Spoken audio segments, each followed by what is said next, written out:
Chapter 1524. Vahina was dressed in a sky-blue knight's uniform. Even the oversized uniform could not hide her slender figure. Her bright golden hair was neatly tied into a ponytail behind her head, and her sapphire eyes were filled with confidence and maturity. She did not look like a spoiled noble's daughter at all. Brendel was stunned when he saw the young lady's expression. Vahina seemed to be satisfied with his reaction.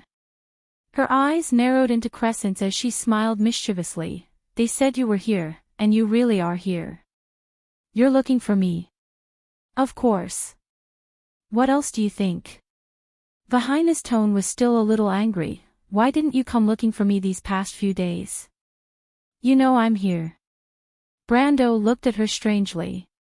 "The meeting is about to start. Aren't you with Duke Mihodafen?" Vahina's eyes widened in anger as she glared at Brando. "My father told me to come." Brando looked at her and could not help but laugh. "I'm sorry. I've been too busy these past few days. Besides, it's not suitable for me to meet with Cruz in private, is it?" This explanation extinguished Vahina's little dissatisfaction. The poor girl did not care about her lover's excuse at all. She looked at Brando with a gentle gaze and said, "Actually, it's more suitable for you to meet with Cruz in private. No, it's more suitable for you to meet them in public." "What?" Brendel paused for a moment, wondering why the young lady was starting to spout nonsense again after just a few sentences. He could not help but look at the knight beside Vahina. The two young knights were looking at him enviously. They were obviously admirers of the flower of Mihodafen. However, Vahina did not mind the gazes of her two companions. She did not hide her admiration at all, that's true. What's so good about Owen? If you're willing to join the Empire, you can have everything you want. Don't we already have the answer to this question? Brando replied with a smile. If someone else had asked him this question, he might have felt displeased. However, when the question was asked by this young lady, it reminded him of the good times he had spent in the loop of trade winds. He could still remember the warm and fragrant feeling in his arms. Vahina could feel the warmth in Brando's eyes. Her heart fluttered a little and her face blushed a little. Evidently, she had thought of the same thing. She stuttered, "But it's different this time." "What's the difference?" "What? I mean, what's the difference?" Vahina opened her mouth to reply, but quickly changed her words as if she remembered something. "I know you can't let go of Erwin's princess, but I'm a princess as well.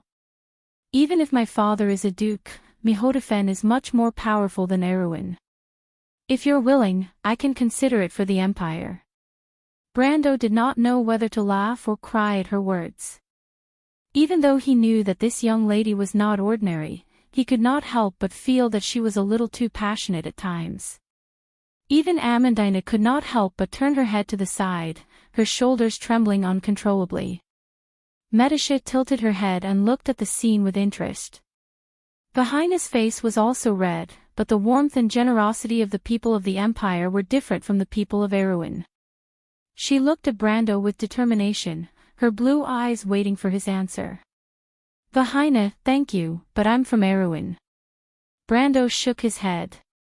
"But it's not impossible for someone from Erwin to become the Emperor of Cruz." Vahina could not hide her disappointment. "What did you say?" Brando did not catch the young lady's mutterings. "And nothing." Vahina quickly shook her head when she realized that she had let the cat out of the bag. "What I meant was, it was my father who asked me to look for you. Sister Delphian is also waiting for you, oh." Brando knew that Delphian never joked about important matters. It was only then that he realized that Vahina might really be representing the Duke of Mihodafen. "But why is the Duke looking for me?" Apart from Vahina, he had only met the Duke once, and it could not even be considered as an acquaintance. As someone from Erwin, he did not seem to have any relationship with Cruz. Moreover, he felt that the young lady in front of him was a little strange. She looked like she wanted to say something but stopped herself. This was not her usual personality. One must know that the arrogant and willful noble lady might have disappeared, but her outspoken personality was still imperceptible.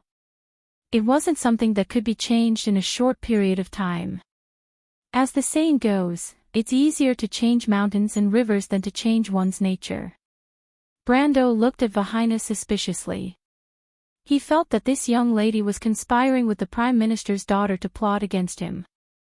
As for why it was Delphian, it was not that he looked down on her, but she really did not have the brains to plot against him. Vahina did not know that her sweetheart had already labeled her as a bad person in his heart. She asked in a serious tone, "You are no longer a noble of Erewhon, right, Brando?" Brando nodded. Ever since he took the initiative to remove his identity as Count Tonajol Ranner, it could be said that he had faded out of Erewhon's circle of nobles. Although in name, he was also the descendant of the Cardelloso family and the Earth Sword Saint, this identity wasn't much to begin with. Moreover, he had never considered himself as such. The princess gave him the title of honorary chairman, but it was only binding within Erewhon's borders. Rather than calling it a noble title, it was more of an honor and a symbolic position.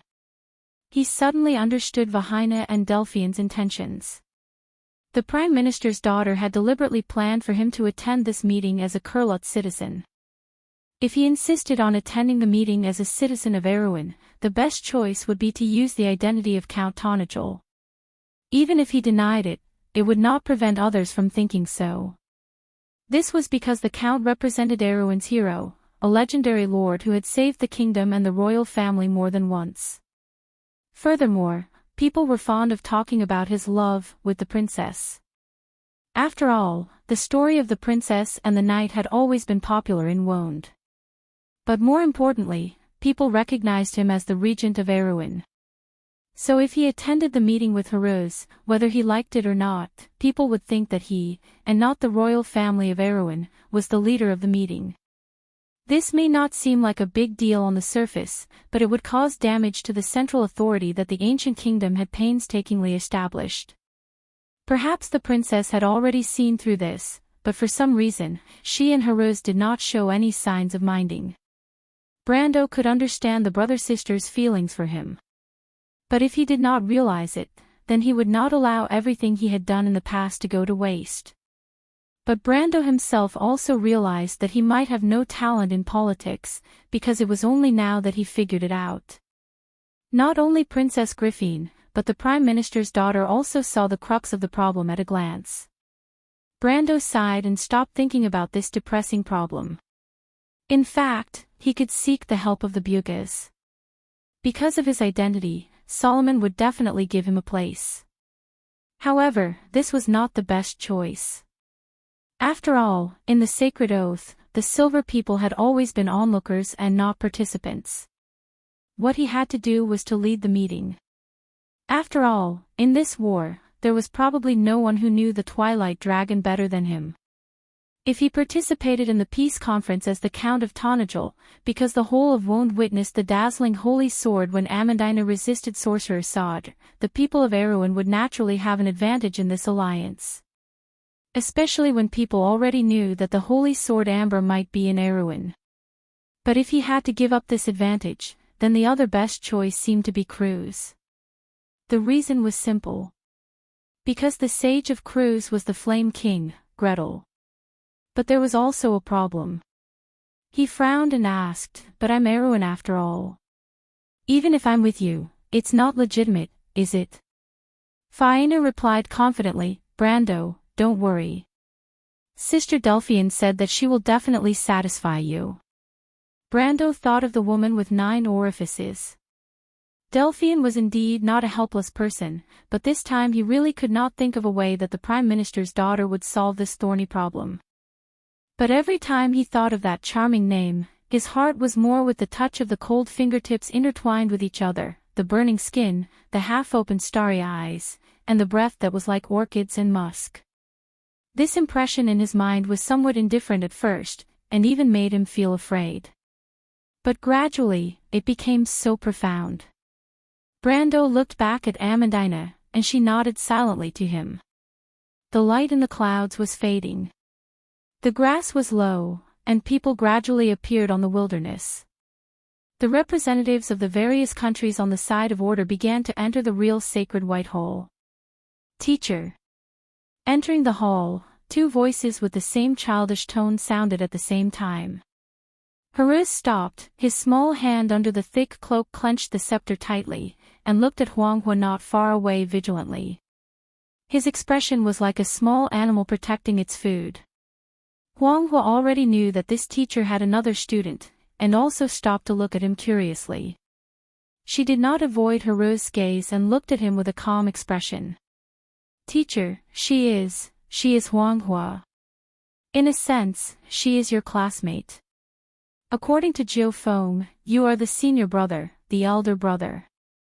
Brando of course understood the little prince's thoughts and reminded him, although Heartwarming may be far away from you in the future, at least here, you have to take on the responsibility of protecting her. Then, is she learning swordsmanship from you? Heartwarming frowned and asked in a low voice.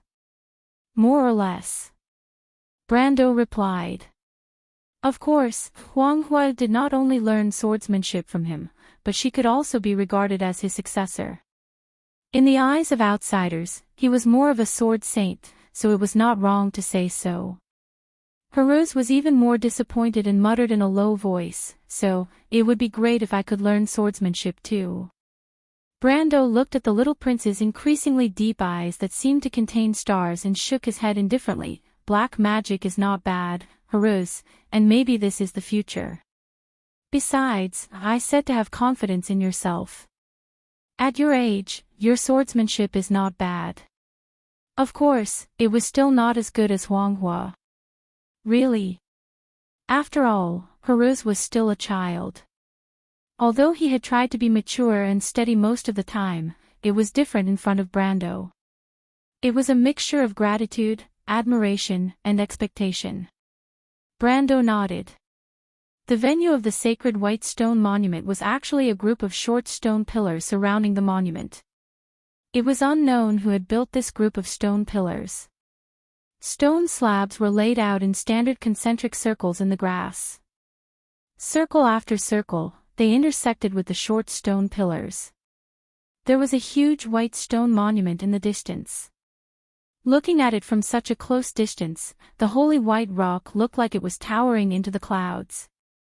More and more people had entered the venue, and some people had noticed this direction. Every move of Heartwarming's people was now being watched, but few people could recognize Brando's identity. People saw him talking to Heartwarming, the young king, and were secretly trying to figure out his identity. Compared with Heartwarming's performance on the side was naturally much better. She still silently served her master with the sword. This was also the tradition of the 9 phoenixes. Seeing Heartwarming take the sword from Brendel and stand to the side, many people were even more surprised. Over the past few days, people were gradually able to distinguish the identities of the people of the 9 phoenix. Heartwarming was the Jade Phoenix mage of this generation and the princess of the 9 phoenix. Needless to say, her status would be extremely respected in the future. She might even be above the royal power. Otherwise, she would not be representing the 9 phoenix to participate in this meeting. And these 2 important people were actually related to the young man. Who was he? Perhaps the only ones at the scene who did not have doubts were the Bugges, Crews, and a few wind elves of Saint Tossol. In fact, even among the wind elves, many middle-level nobles were whispering about Brando's identity. But under their gaze, Brando saw Yeruda. Mr. Brando. Yeruda hurriedly saluted Brando. Peya did not lower her head, but the proud huntress remembered her absurd actions that night.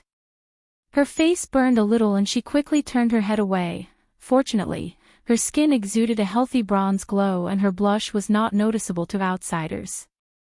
Seeing this pair of hunter's son and daughter, Brando thought of Saint Tossol the Wind Empress. He sighed slightly. You have done well, Yeruda, Peya. I have heard of your deeds in Alkash. You have not let down the ring of the Wind Empress in your hands. Lord Saint Tossol will be proud of you. He then looked at the Lord of Lorendale behind the 2 and nodded slightly to the latter. Apparently, he had heard of the other's glorious deeds. It was not necessarily a bad thing for the siblings to have such a person to teach them. You are the grandson of Darius. Istevil met Brando's gaze and his eyes flashed. Yes. Very good, Darius has a good descendant. Istevil nodded and replied, unfortunately, the lifespan of humans is too short. Your grandfather is the best opponent I have ever met in my life, but you are not bad either. It may not be a bad thing for the coalition to have a commander like you. Brando knew the grudge between his grandfather and this person. In the long war 60 years ago, the commander of the coalition forces on the Saint Ossol's side was this person. However, the elves had a long life, rich experience, and excellent strategists emerged one after another. The king of Lorendale became famous at least a century earlier than his grandfather. The Earth Sword Saint was definitely a genius to be able to fight him to a draw and even gain the upper hand. His great reputation in the entire Holy Cathedral of Fire was not accidental. But the words of the Elven Lord still stunned him. What did you say, Mr. Istevil? In response to this question, the king of Lorendale's grey face showed a natural smile, but he did not answer again. Instead, he left with Yeruta and Peya and returned to the elves. But just this one encounter had once again caused a stir in the entire venue, and more people turned their eyes in this direction. On the contrary, the discussion within the Wind Elves had subsided, and it was obvious that most of the elves recognized the other party. This count may not be a legend in Erewhon, but his other identity was not to be underestimated. As the one who signed a contract with the Wind Empress, he held the Holy Sword of the Earth and the Blade of Golden Flames. No matter where he went, he was a living legend and was respected. Some people also turned their eyes to the Lion Men of Toquinin. It was self-evident what the Holy Sword of the Earth, Halran Gaia, meant to the people of the White Plains. And it was said that in the early days, the Lion Men had a bad relationship with Erewhon because of this. They also sent people to Erewhon to seize the Holy Sword, but in the end, nothing was done. But Brando did not care about this. He continued to walk forward with Haruz and Huanghua, occasionally exchanging his experience with his two students. As they got closer and closer to the center of the venue, the huge chalky rock in their field of vision became more and more shocking. People retreated to both sides, and only the really important people could enter the area next to the stone tablet. Only 2 representatives were chosen in the whole Silver Bay, and most of the small countries could only send 1 person, but they could not enter the core area. Those who could really walk to the side of the stone tablet and engrave their names on the sacred contract were only the descendants of the 7 former kings. At most, there was the 9 Phoenix and Madara. More and more people began to speculate about Brando's identity. It was finally time for Huanghua to leave, because she had arrived at the area where the 9 Phoenix delegation was. She bowed to her teacher, returned the sword, and turned to leave. Behind her, Brando saw Fong Chi again, but the guy looked a little angry, as if he was not happy to see him. They're all looking at you, Brando. Vahina's voice was a little happy, and she paid attention to the surroundings as she walked. They must be guessing who you are. But Amandina shook her head and answered calmly, they're just curious. Once they know who we are, they won't pay so much attention to us. Erewhon is important now, but it doesn't mean that Erewhon has become important in the kingdom. I understand, Miss Amandina. Haruz quickly shook his head. Back in Tonajal, Amandina had been his teacher for a longer time, and he was a little afraid of her lecturing style. We'll face our own identity. Amandina glanced at him and nodded. But Vahina could not tolerate Brando being looked down upon, not even by his own teacher. She retorted, that's not necessarily true. Brando turned around and looked at the confident young lady with a strange expression. He was becoming more and more suspicious of her performance today. What did Delphian say to you, Vahina? And nothing. Vahina was shocked and quickly shook her head. Nothing. Delphian didn't want me to say, Brando. Vahina was forced into a corner and could only bitterly betray her teammate. Anyway, you won't be disappointed, right? I hope so. Are you angry, Brando? Vahina asked carefully.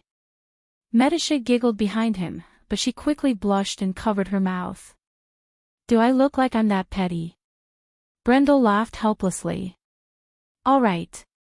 In truth, the girl was just a little worried in front of her sweetheart. By the way, where's Ropar? She still remembered the lord of the Fireclaw lizard men who saved her life in the imperial capital. Lute took him to the fire elemental plane, the river of scorching heat. Brando answered casually. He saw Magadal in the crowd, and the nun princess also saw him at the same time. She quickly stood up and nodded to him with a smile. To Magadal, Brando was not only the most likely candidate to get close to the throne of destiny and obtain the Amber Sword, but more importantly, this close friend of hers, a knight, had saved her life several times. But in her heart, Brando was far more than just a simple gratitude. Fortunately, no one noticed the distant glance between the two, or else the venue would have been in an uproar. The Silver Bay States were the first to respond to the call of the Kurluts and the Sonorso Wind Elves to establish an alliance, and it was under the leadership of this nun princess. They had participated in the Battle of Cane Bell and the Battle of Alkash, and at this moment, they were already influential in this venue and were no longer a force to be ignored. Who's Lute? Vahina asked doubtfully. A little fairy. They are flame fairies, creatures born from the fire elemental plane. The fire elemental plane is their home. Brando answered. So the fire elemental plane is also the home of the Fireclaw lizardmen. So Ropar went home to visit his family. Vahina's slightly naive explanation made Brando smile slightly, but he understood that the Fireclaw lizardmen and Lute's trip might not be that easy. After the Battle of the Elemental Frontier, the 4 elemental planes had long collapsed, and the natives there had fled to the material plane. Now, all that was left was a dead and distorted void.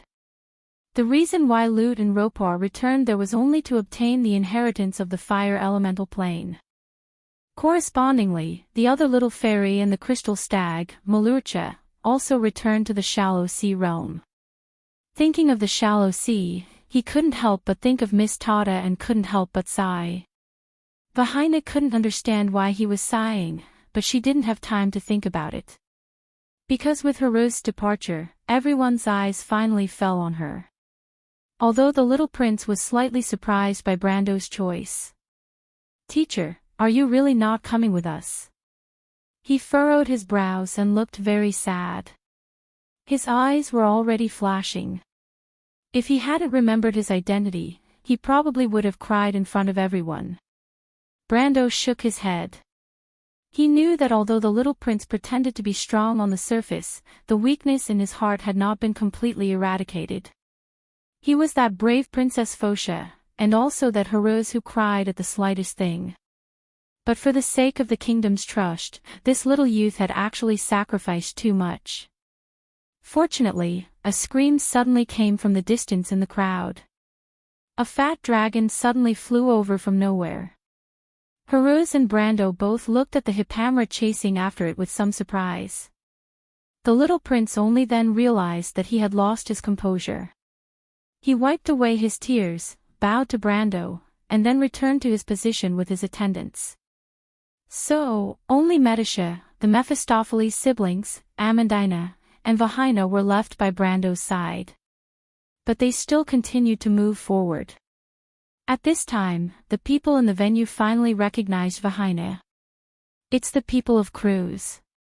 Strange, is there such a young man in Cruz's representative? Is it their eldest prince? No, no. Look at the sword on his back dash, the blade of golden flames. The crowd suddenly fell silent. And at this moment, Brando had just stepped into the innermost ring of the sacred white monument. Lastly, the little female dragon Alaz and Flora. Every gaze had a different meaning. Some were understanding, some were happy, some were anxious, some were admiring, some were calm, some were scrutinizing, and even some were doubtful and suspicious. Brando distinguished every gaze and responded to a few of them. He looked at Dilfary with a little surprise. He did not expect to see the Count's daughter and his captain here. Manrique was obviously very excited. He had wanted to return to Erewhon long ago, just like Breton, but the mission given to him by his lord forced him to stay and continue to protect Dilfary. He also did not expect to see his lord in this place. Then, Brando saw Laz. The little female dragon's golden eyes did not hide her longing for him as she smiled and responded to his gaze. Finally, it was Brando. The old man nodded slightly to greet him. But Brando noticed another gaze in the crowd. That gaze made him feel a little warm. He looked in that direction and saw a pair of dreamy green eyes. The little girl looked at him with incomparable gentleness and admiration. Her gaze was so firm that it was like a hope. On the night when Castle Abes was filled with blood and fire, he personally preserved this hope. This hope was like a seed that took root and sprouted in people's hearts. Now, it had broken through the soil and was about to grow into a towering tree. He smiled slightly and suddenly understood something. Perhaps he had made too many choices and taken on too many responsibilities, but as long as he remembered his initial decision, he would not regret it. Because he believed in all things righteous. He nodded to Sifrid, and the little girl's eyes seemed to suddenly light up as a satisfied smile bloomed on her face. Then, Brando stopped. Raising his head to look at the huge stone tablet, he felt a faint throb in his heart. As he stood there, time seemed to flow backwards. It was the wilderness from 1,000 years ago. The wind blew the leaves, and the waves splashed. The faces of everyone standing around the stone tablet were so clear and vivid. The air seemed to ripple with a sacred and solemn aura. Brando could clearly feel that there was a gaze that seemed to have transcended the shackles of time and was looking at him. He reached out his hand. There was a buzzing sound. Delphian stood in the crowd and looked at the scene with a faint smile. The sacred ring of fire in her hand at this moment emitted a dazzling light and trembled slightly in her palm. The wind rose in the grassland, and the wolves in the distance howled to each other. The sound of howling rose and fell one after another. The lion men of Toquenin stood up one by one. The tall young lion man with a shallow scar on his face held a burning ball of light in his hand. He looked at the scene with some disbelief, and then looked in the direction of the crowd. Human, who are you? The wind elves, Famson, Hazer, druids, and dwarves also stood up one by one. Although some of them had expected this, the scene still shocked them. Every ring was emitting a dazzling light, and every ring was trembling as if it was trying to break free from all restraints. That was an ancient story, the Flame King's sacred oath of the 7 precepts. And now, their king had returned. Chapter 1525. Who am I? This question made Brando flinch.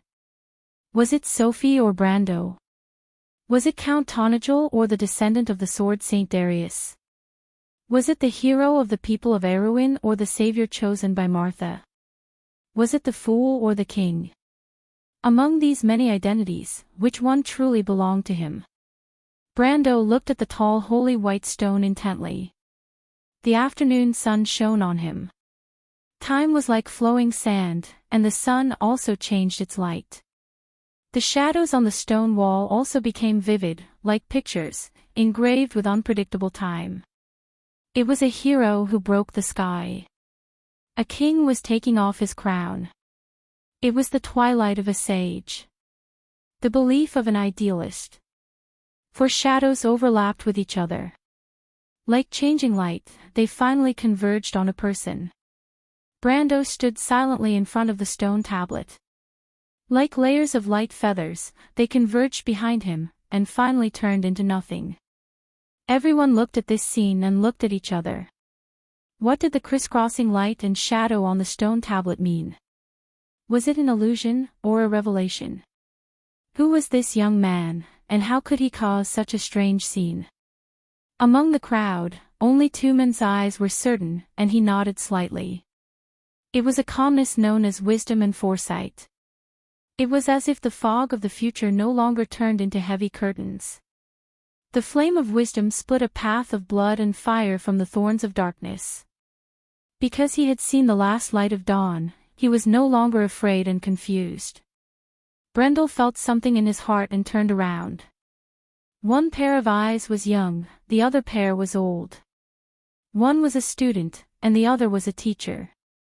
The young one was introverted and aggressive, while the old one was calm and composed. 1,000 years of time at this moment was like a torch passed down from generation to generation. The new and the old converged with each other. Brando nodded to the old man. He did not dare to thank him for teaching him. Perhaps these were the two ends of history. Everyone who bore the responsibility would not choose to let others do it. All the illusions disappeared, and even the rings retracted their radiance. Each and every one of them returned to their original appearance in the hands of their owners. But everyone had already forgotten all of this, because Brando silently turned around and looked at everyone. Who am I? Now, there was an answer to this question. He looked at the Lion Man with clear eyes. I'm Brando. The scene was completely silent. One person's aura overwhelmed everything else. It took a while for the young lion to react, but its weakness made it a little embarrassed. It spat in a low voice, Brando. I know, you're the leader of the Tonajal people, Erwin's so-called hero. Teacher is not a so-called hero, but a real hero. Haruz was the first to stand up, glaring at the Lion Man. That's just Erwin's hero. The Lion Man shook his head. This is the seat of the king, what right does he have to stand here? Is he not the king? Princess Magadal's soft voice interrupted, did you not see everything on the stone tablet? The young Lion Man took a step back. It did not expect that no one would support it. Even the Bugis and Silver Elves did not stop all of this from happening. But its unyielding nature made it unwilling to give up, and it said loudly, then please tell me, is this Lord the King of that place? The question echoed in the hall. The nun princess hesitated and closed her mouth. Alaz was so angry that she was about to go on a rampage. However, Fuluafa quickly grabbed her arm and shook her head. Let me go, Fuluafa, I'll teach that arrogant little lion a lesson. You want to mess up the alliance, Alaz. Ah! The young female dragon screamed in anger. Beside Brando, Vahina also anxiously looked at Delphian in the crowd, but the Prime Minister's daughter did not mind at all and smiled, signaling her to calm down. But how could this poor girl calm down when her sweetheart was questioned? She was so anxious that she stomped her feet and even complained to her best friend. The Lion Man thought that he had succeeded and smiled triumphantly. He said proudly to Brando, then, sir, please go to the back and do not disturb the order of the meeting. Brando glanced at him. A voice had already answered, I'm afraid he's not going anywhere, Prince Nair Fisher. It was the soft, calm voice of the Prime Minister's daughter, with a sense of wisdom in her words. Why? The young Lion Man turned around and looked at Delphian with dissatisfaction. Don't you understand what I mean, woman? Of course I understand what you mean, Your Highness, but I think you don't understand what I mean, because His Majesty belongs here. His Majesty. Nair Fisher chuckled, what a good His Majesty. Then, miss, can you tell me, where is this gentleman's king? He is the king here. Another voice replied coldly. Brando turned around and looked at the crowd in surprise. Nair Fisher could not find the source of the voice for a while, but he did not need to find out, and replied proudly, the king here? Is it the king of this wilderness? Or the king of Saint Tossol? The Wind Elves stood up together and glared at him. The young Lion Man prince knew that he had misspoken and hurriedly made an apologetic gesture to the Wind Elves. But he did not intend to let Brando go.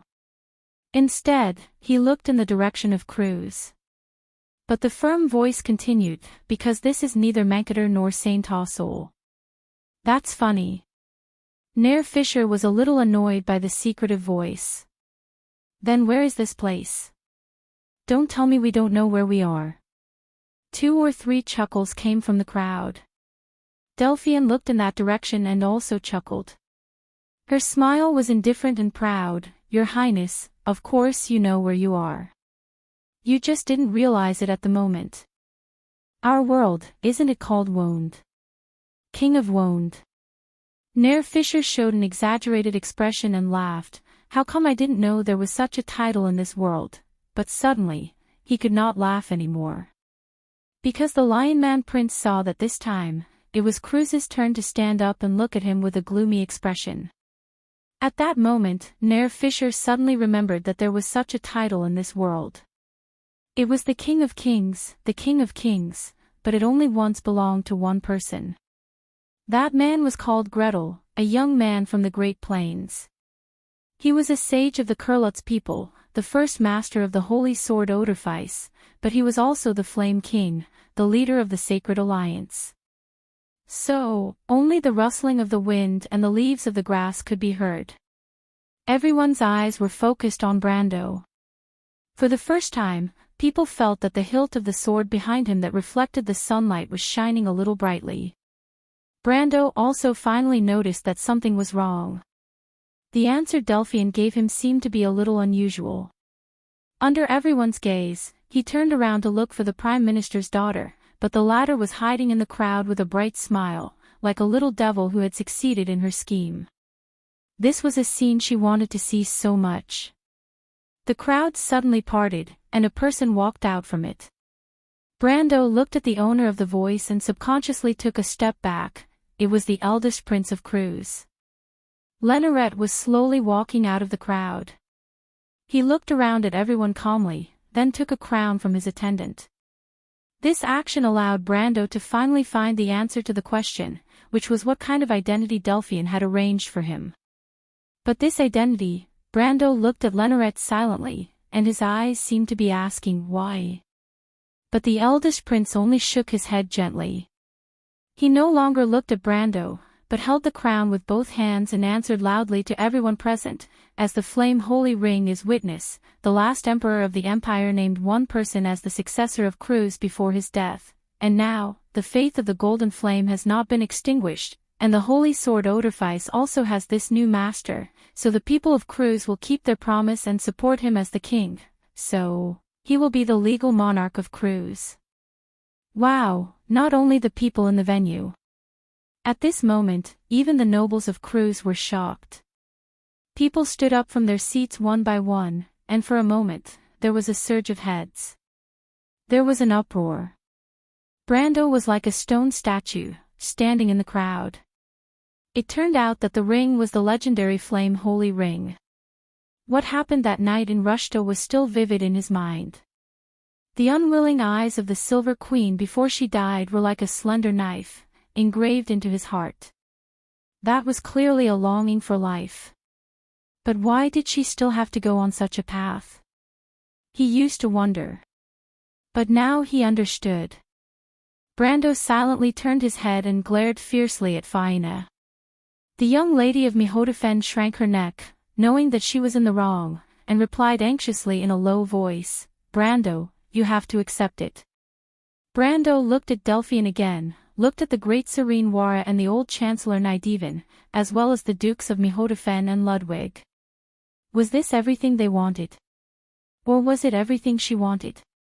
But if he refused, then not only would Faina and Delphian lose face, but Cruz would also become a laughingstock. So what was the answer? But Brando also asked himself in his heart. At that moment, the smile on the Chancellor's daughter's face disappeared. She looked up and gently looked at Brando. Her gaze was somewhat simple and unadorned. Step by step, she forced him into a desperate situation, but it could also be said that step by step, she led him to the last step of the throne. So, choose to follow your heart, or walk the path to the end. So this was everything that had happened. Brando finally understood what the Silver Queen was passing to him. He shook his head. While everyone watched his movements, he only silently raised his hands and took the crown from the eldest prince. "Do you remember what you said to Heroes?"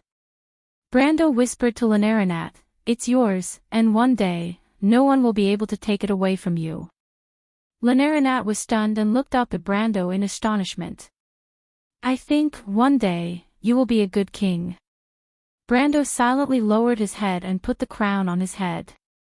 Then he turned around, leaving only the view of his back to the eldest prince. At that moment, there was an indescribable silence in the venue, and even the wind seemed to have stopped. The young lion man prince subconsciously took a step back, his face a little pale. Heartwarming clenched his fists with some excitement. This was his teacher, the person he admired the most. No matter how difficult it was, he could not be knocked down. He was like a living legend that could shine into everyone's reality. Hope, the fire of civilization, fell into the darkness, but there would always be a hand that would pick them up again. Delphine watched the scene silently, and for a moment, the Prime Minister's daughter also turned around and blinked gently. Brando silently walked in front of everyone, stopped, and looked at everyone calmly. Now, I have proven why I am here. Next, as the heir to the supreme throne, in accordance with the ancient contract, I will exercise all these powers. I think, it's time to end these red tape, isn't it? So, everyone, do you agree? The envoys of the various countries were a little stunned. What is the supreme throne? Do the people of Cruz really think that with a title, they can regain that glory? That is not as simple as being the master of the holy sword Odorfice, that is the king of kings, the king of kings. But will there be a second guilt in this world? But until a firm voice had already sounded, I agree. Princess Magadol left her seat and nodded to Brando with a gentle gaze. Then, she raised her voice again, the nations of the Silver Gulf agree. Erewhon, agree. Heartwarming also said loudly. Nine Phoenix, agree. Huang He replied in a calm tone. The Lord of Lorendale suddenly stood up. Where are you going, teacher? Yareth looked at him. I am going to answer a question. Istowl's thin face had a smile on it. He left his seat and walked in front of Brando. Let me borrow your sword, Your Excellency Flame King. The Lord of Lorendale said with a smile. Brendel was taken aback for a moment, but he quickly understood. He smiled and threw a green light at him. Istowl caught the sword steadily, then raised the sword high. The light of the firmament shone brightly on the blade. Holy sword firmament. The wind elves burst into an uproar, crying out in alarm. The elven regent gently held the sword hilt, inserted the sword into the ground, then turned around and nodded to Yareth, who was not far away. Teacher. Ring. Yareth looked at the shining holy sword and only then reacted. He took off the holy ring from his hand and handed it over. Istowl picked up the holy ring and gently placed it on the hilt of the firmament holy sword. The sword and the ring complemented each other. Brendel laughed heartily when he saw this scene. He pulled out Odorfice with a flip of his hand and stabbed the golden flaming blade into the ground. He turned his head. Delphine had already understood and placed the holy ring on the sword. The two holy rings stood facing each other. The two rings complemented each other. Yareth took a deep breath and summoned all his courage. Saint Osol, agree. The crowd was already in an uproar. The great druid Grey Fury stood up, and Sifrid's small figure smiled softly at the side. Elanta, agree. Insershta also stood up. Madara, please lend me your sword. The Black Lord stood in front of Brendel and smiled faintly. My lord, I trust you have been well since we last met. Brando also smiled and nodded at him. The two of them sized each other up. They were of similar age and had once been opponents, but they had also fought side by side. After the trip to the Sea of the Dead Moon, fate seemed to have allowed them to become allies once again. Thank you. Insershta held judgment and replied with a smile. You're welcome. Say hello to Tarkus for me. I will. 3 holy swords, 3 rings. Queen Madara watched this moment and replied faintly, Madara, agree. Agree. Agree. There were more and more followers. The king of dwarves, Caliphon, laughed loudly and looked at this scene with admiration. Under the urging of Dilfari and Manrique, he also raised his warhammer and replied in a rough voice, Mithril Hall, I agree. The crowd was once again in an uproar. Many nobles from different regions had not yet fully reacted. They did not know who this Count Tonagel was. But at this moment, Dilfari had already put down her sword box. Manrique sincerely took out the holy sword Mither from it. He raised the sword high and inserted it into the ground with both hands, forming a ring with the other 3 holy swords. The people of Fanzan were in an uproar. The holy sword of light Mither. Someone even shouted. The leader of the Judgment Knight stood up shakily and looked at this scene with his mouth agape. After being reminded by the people around him, he remembered to hand a ring over to his attendant with trembling hands. The attendant took the holy ring of light and jogged over to place it on the hilt of the holy sword. The leader of the Grecius Knight raised his hand, Fanzan, agree. The 4 holy swords shone brightly in front of the white stone tablet. Look, that's the sword of the shallow sea. The people of Hazel suddenly became excited because they saw another sword in Brando's hand. The light blue blade looked as if it was made of crystal, emitting a faint cold light. It was the Frost-Chant Sinna. Oh my God, I didn't expect it to exist. The sacred relic of Lord Crystal, the holy sword of the shallow sea. The people of Hazel suddenly realized something and looked up at Brando. Brando also looked at the people of the Knowledge Dragon Crystal. He turned the sword around and said, People of Hazel, do you still remember the promise you made 1,000 years ago? Are you willing to return to the holy contract? We are willing. The great prophet was the first to stand up. Brando only nodded slightly. 5 holy swords. On the sword, the sapphire of the Ring of Wisdom shone with an indescribably beautiful luster. At this moment, everyone finally looked at the Lion Beast Men of Toquinin. The Lion Beast Men stood up awkwardly. Of course, they knew who had the holy sword of the earth, Halran Gaia. But their prince, Nair Fisher, had previously made things difficult for the new Flame King. How could the other party give up this opportunity to humiliate them? Nair Fisher also clenched his fists and stood there in humiliation. He could choose to leave, but all the efforts of the Golden Mane Lion Beast Men before this would be for naught. He was full of resentment. The final step was right in front of him, but because of his own mistake, everything was in vain. The young Lion Beast Man warrior looked up at Brando and was ready to bow his head. But what he saw was a pair of serious and sincere eyes. Then, what about the holy temple of the earth? Nair Fisher's mouth was wide open. The dwarf king Caliphon suddenly turned his head and looked at the allies of Toquinin. At this moment, the whole hall was so quiet that even the sound of a pin dropping could be heard. Even the outer nobles held their breath. Nair Fisher's green eyes looked at the young man in disbelief, the Count Tonagel whom he had once looked down upon. We agree. Brando gently waved his hand.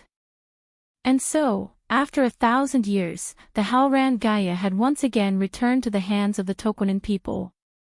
The young Lion Beast Man warrior gasped for breath, almost as if he was in an illusion. He sniffed gently, feeling the breath of the real mountain and the earth in his hand. Tears suddenly gushed out of his eyes. Nair Fisher roared to the sky. At this moment, the Lion Beast Man warrior finally understood the taste of tears, and why the blood and tears of countless ancestors had flowed for thousands of years. And now, this heavy glory had finally returned to the hands of the Toquinin people. The glory you deserve, Estaul said softly as he looked at the scene. But you still have to defend it. The last sword was also erected. It was the legendary stone blade. At this point, the final map of the world of order was only missing a corner. The 6 holy swords, the slanted shadows, silently narrated like an epic. It was the accumulation of countless years, the intertwining of heroes and legends. Every sword, every master, every era, every inspiring name was reflected in the hearts of the people at this moment. When the Bugis entered the hall, the king of wizards, Solomon, dropped the hammer. The Bugis, agree. At that moment, everyone understood that a new era had begun. It would be an era where mortals fought against fate, and everyone would use their courage to fight for the future of the world. But the center of all eyes was focused on the back of the young man who was not very tall. The lower corner of Count Brando's trench coat fluttered in the wind, and his wild long hair and calm demeanor, at this moment, became eternal like a statue. It was also the back of an era. It was also young. It was also holding a holy sword. It was also filled with conviction. It was also fearless. Chapter 15:26. For the people of Cruz, especially for the nobles of Cruz, what happened in the past few days was particularly meaningful. This was a cycle of reincarnation after 1,000 years. The two glorious names of the Flame King and the Holy Sword Odorfice had returned to the Empire after 11 centuries. It was as if everything had begun and ended here. For any Cruz citizen, the return of this sacred honor was an extraordinary symbol.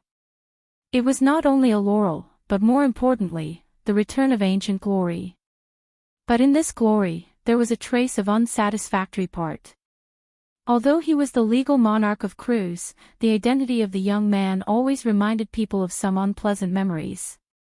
What the nobles had always been unwilling to admit was that the best commander of the coalition forces in history 60 years ago, the Earth Sword Saint Darius, had now returned to the empire in another way. The two generations of ancestors and grandchildren were now above their heads in a more prominent way, whether they liked it or not. But the people of Cruz could not refute this point. Brando was the successor recognized by the Holy Ring of Fire, not to mention the relationship between him and the Holy Sword Odorfice. Compared to the eldest son of the Emperor, this heroine was more like the descendant of the Flame King Gretel. And behind His Majesty, there was not only the support of the great Basilica Vala and Bishop Sidney of the Leo Palace, but also the shadow of the traditional royal faction, the old Prime Minister Naidivan, the Duke of Mihotefen, and the daughters of the two men had been inseparable from His Majesty these days. Outsiders could see the relationship between them at a glance. And even among the military nobles who supported His Majesty, there were also outliers like Veronica. In today's empire, the Azure Legion and the Folded Sword Knight Regiment were not small forces. But what was a little surprising was that the younger generation of the Folded Sword Knight Regiment from various families seemed to hold the new Emperor of Cruz in high esteem and worship. So much so that even though Brando had not really ascended the throne, he was already quite famous in the circle of nobles, especially in the circle of ladies and ladies. Many young ladies were eager to show their faces in front of the young emperor, if not for the fact that the little princess of the Mihotefen family was too protective of her food. With such a background, even if some people had few complaints, they did not dare to show it easily. So under the calm, the Holy White Conference gradually got on the right track within a few days. After all, people came here not to care about who the Flame King belonged to, but how to solve the problem at hand. After all, after witnessing the power of Twilight, everyone understood the meaning of the Holy Alliance was to save the civilization. This was the fourth day of the conference. The first speaker on this day was an envoy from a small country on the Great Plains. Like the Banksians, these small countries bordering Saint Tassol and Nine Phoenix were more culturally influenced by the Buga people. So even though they had not experienced the impact of the Twilight War itself, they had suffered the pain of the side effects caused by it. The Eternal Night descended, and the Wizard War. Before people in most areas could put themselves in the shoes of the people who were about to face the war, ordinary people in these places on the Great Plains were already struggling to survive between these two disasters. In the north, the invasion of the Centaurs and the Banksians caused the flames of war to burn almost the entire Great Plains. Many countries were completely destroyed because of the wizard war caused by the Sassalts, and the people were in dire straits. But in the south, the situation was even more tragic. In the region of Soan where the eternal night descended, many countries were completely destroyed. Either a meteor shower fell from the sky, or the entire country was turned into an eternal winter.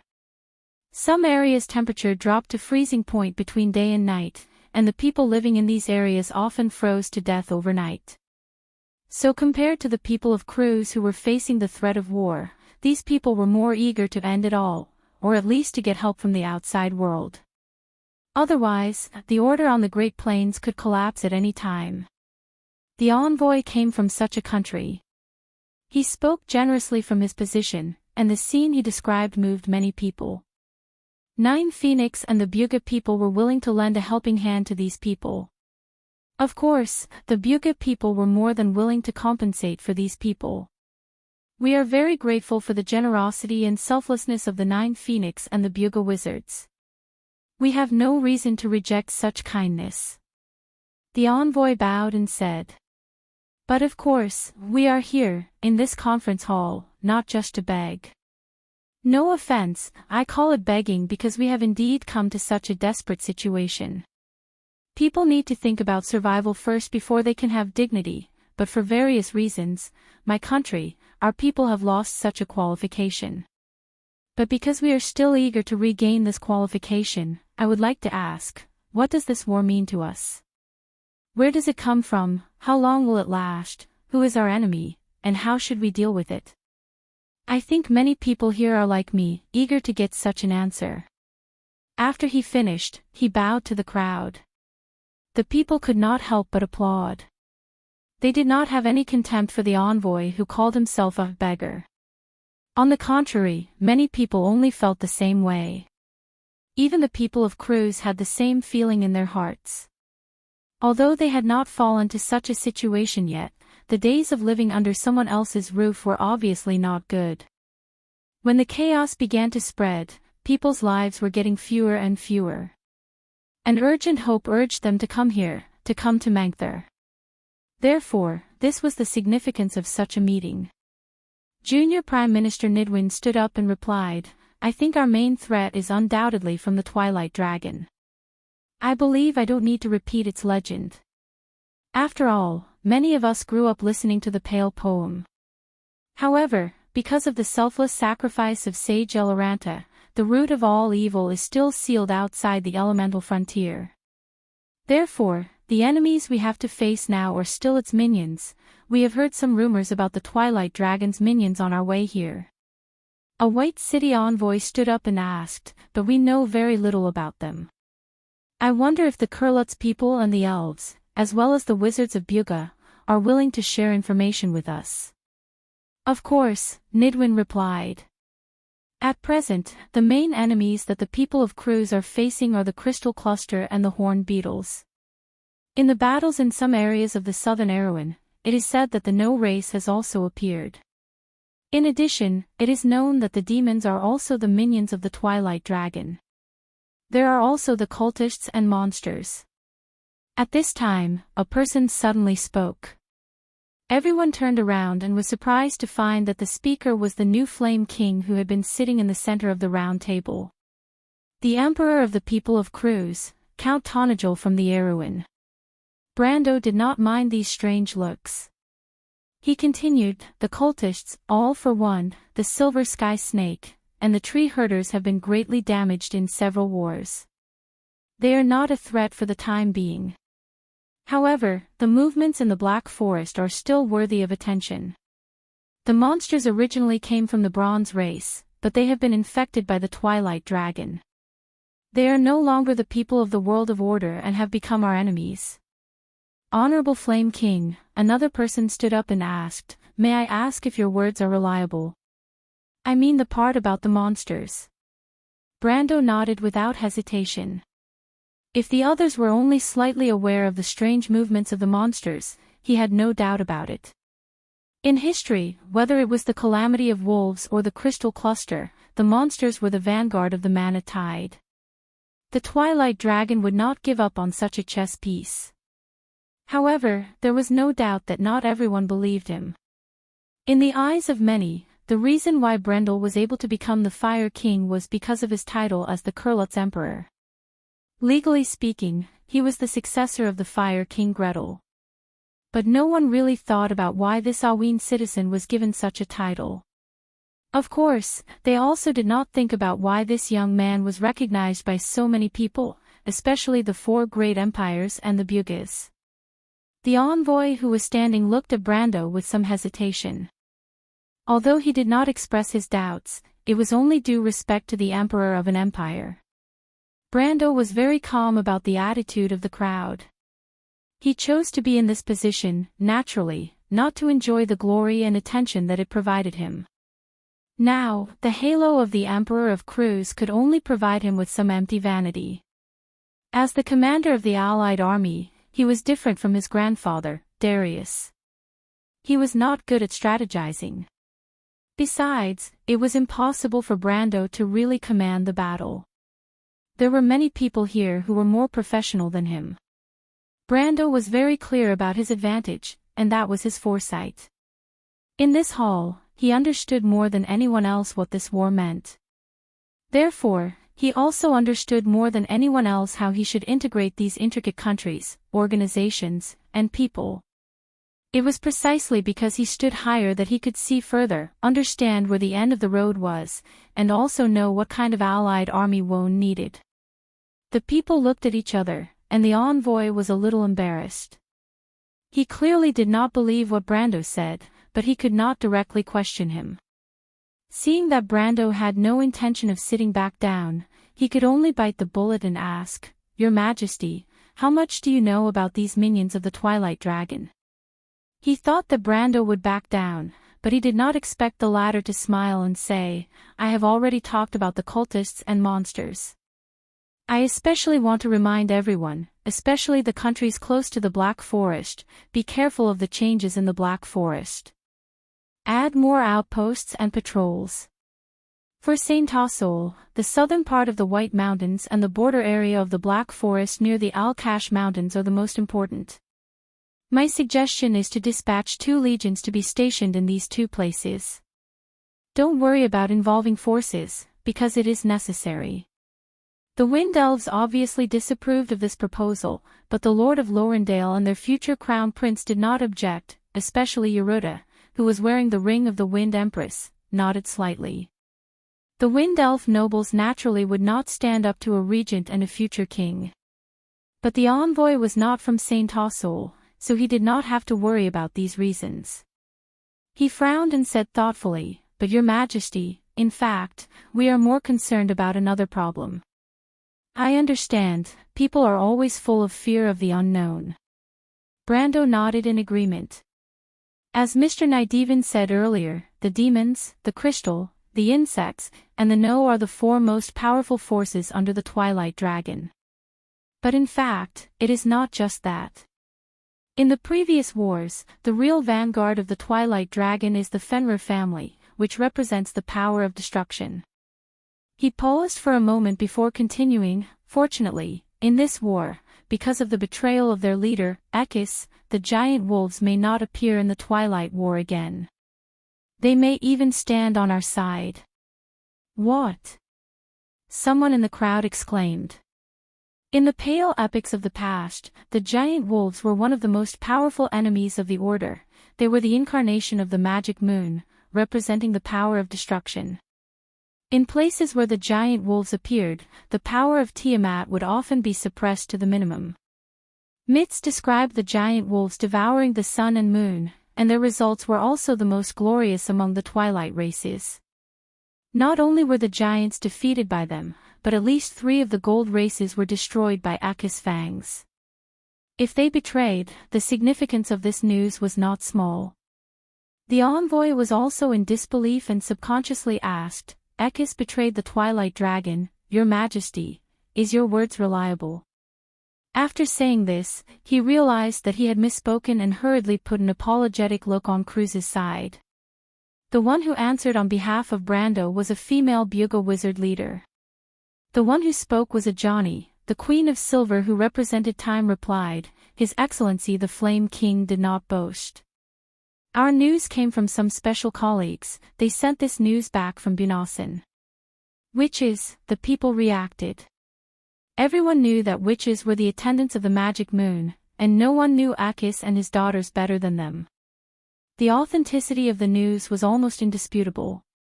But the people still had questions. But are the witches reliable? After all, witches were often seen as more negative images in the mortal world. Although this was the war of order, and except for those fanatics, everyone could be said to be colleagues and comrades, but under the traditional way of thinking, it was difficult to change a temporary concept, so it was inevitable that people would ask this question. The witches are dedicated to extracting dark magic from the chaos, just like the necromancers of Madara, so people have doubts about them. In addition, dark magic tends to infect people's hearts, causing some witches to behave differently from ordinary people, so it deepens this suspicion. But in fact, the witches have always been dedicated to fighting against the twilight. The sages have been planning this war for generations, and the witches were born at the time. Today you see Akis' betrayal. In fact, it is not accidental, but the result of a long time of hard work. Sorcerer King Solomon suddenly opened his mouth and replied to the crowd. Two Buga wizard leaders in a row came out to explain for Brando. It was obviously a little too shocking, so much so that the people were a little stunned for a moment, and forgot to continue asking questions. The envoy bowed slightly to the two of them. It turns out that we have always misunderstood the witches. I am enlightened, madam. But the other person immediately stood up. What about the demons? The demons are just the weakest of the twilight race. Brando immediately replied. This immediately caused a burst of whispers in the crowd. The demons were the twilight race that the mortals were most familiar with, and their strength was unquestionable. Many countries were destroyed because of these terrible monsters, and humans had never even really attacked the demons' territory. And they were actually the weakest in the mouth of this young flame king. It was inevitable that people would have new doubts. Your Majesty, will you be responsible for your words? The man asked unyieldingly. This was almost a direct question, and before Brando could speak, a sharp voice had already sounded. I think no one is more qualified to be responsible for this sentence than him. Everyone turned their heads and saw the little female dragon Alaz climbing onto her chair. Standing on her chair, she was only a head taller than the others. How many of you have actually seen the demons and dealt with them? But the person in front of you, just 3 years ago, personally drove the demon army back to the scorched hell. I want to remind you that the invasion of the demons in Ampere Seal was planned by All for One, and the Holy Cathedral of Fire also recorded the battle as a bystander. This is not an unfounded rumor, and about the invasion itself, perhaps the Bugas have the most right to speak. She looked at Solomon, and the king of sorcerers nodded expressionlessly. It is known that the scale of the invasion was not small, but there is very little information about it, so that demon invasion was a rare invasion that was stopped at the place where it happened. I once said that Sir Brando is a hero, and this is not a compliment, but because he deserves this honor. He has personally ended a medium-sized demon invasion. The envoy stood rooted to the ground. Everyone also had a look of disbelief. They had heard a lot of rumors of the demon invasion and the destruction of the country. Back then in the Silver Bay area, if it were not for the joint intervention of the Bugas, the Holy Cathedral of Fire, and the Holy Cathedral of Wind, it would have led to an even more terrible disaster. The memory of that year was still vivid in many people's minds. And what kind of heroic spirit was needed to turn the tide in such a desperate situation alone? Many of the Erewhon people at the meeting even had a look of honor on their faces. Many of them had personally experienced that year, participated in the war, and also witnessed the birth of the miracle in the rain. The heroic glory of that day had become a monument erected in the hearts of the Erewhon people today. The White City envoy, who had sat back down, could not help but stand up again at this moment and bowed deeply to Brando. This was the courtesy of a hero. Brando accepted it calmly. Not only because he had the qualifications, but more importantly, he had the need to. He looked at the little female dragon and Solomon with some gratitude, but he had to put the halo of the title on himself into a real right to speak. This was the original intention of him getting up to answer this question. The meeting hall quieted down.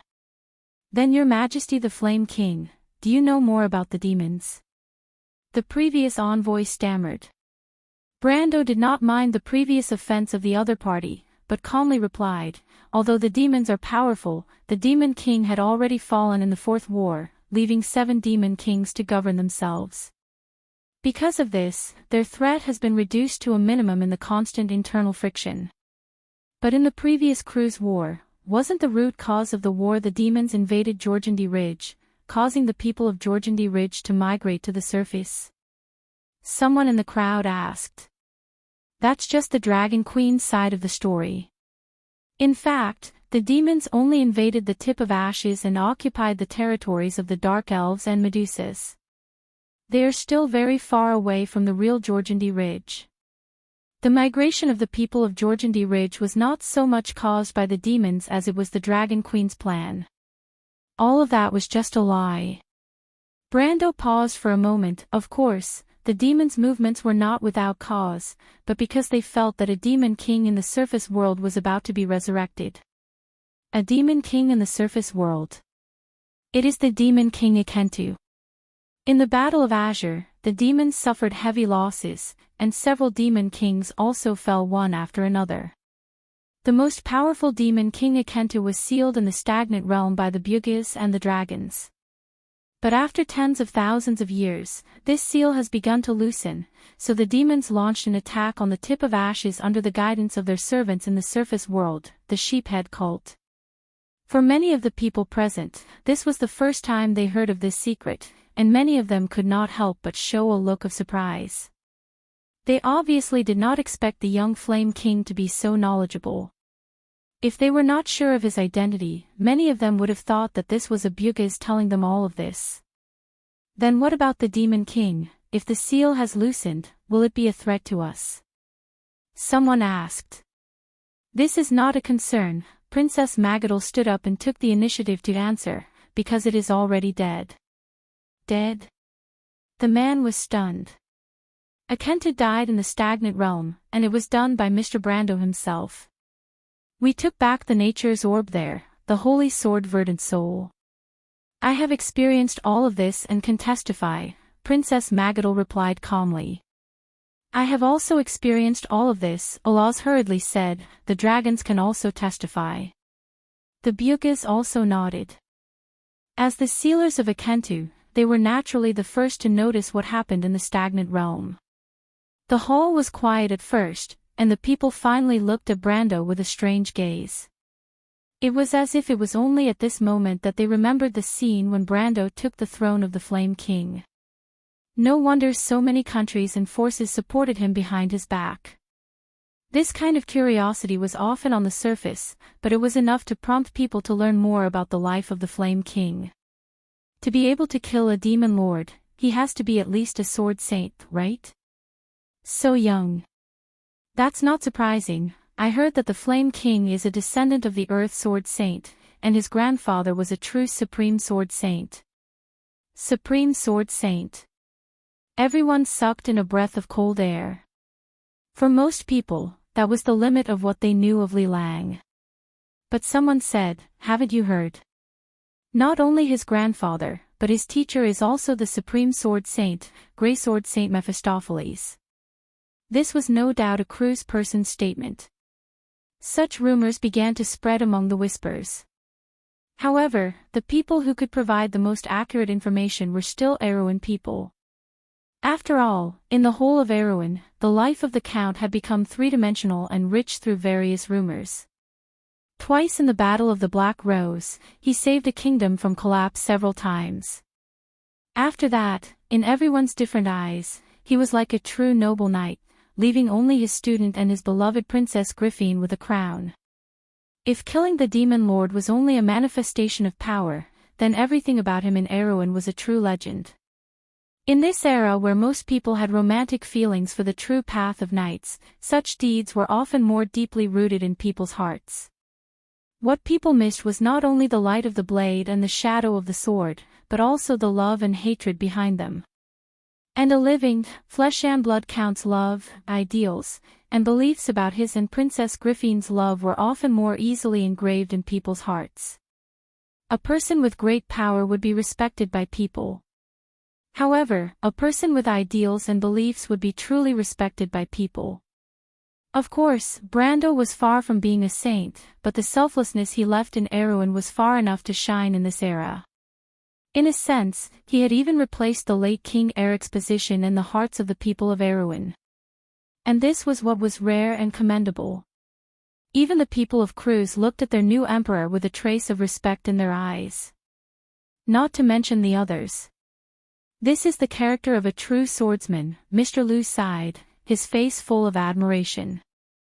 Your Highness Huanghua, I didn't expect that we would meet such a hero on Rosaline's trip. Huanghua nodded seriously.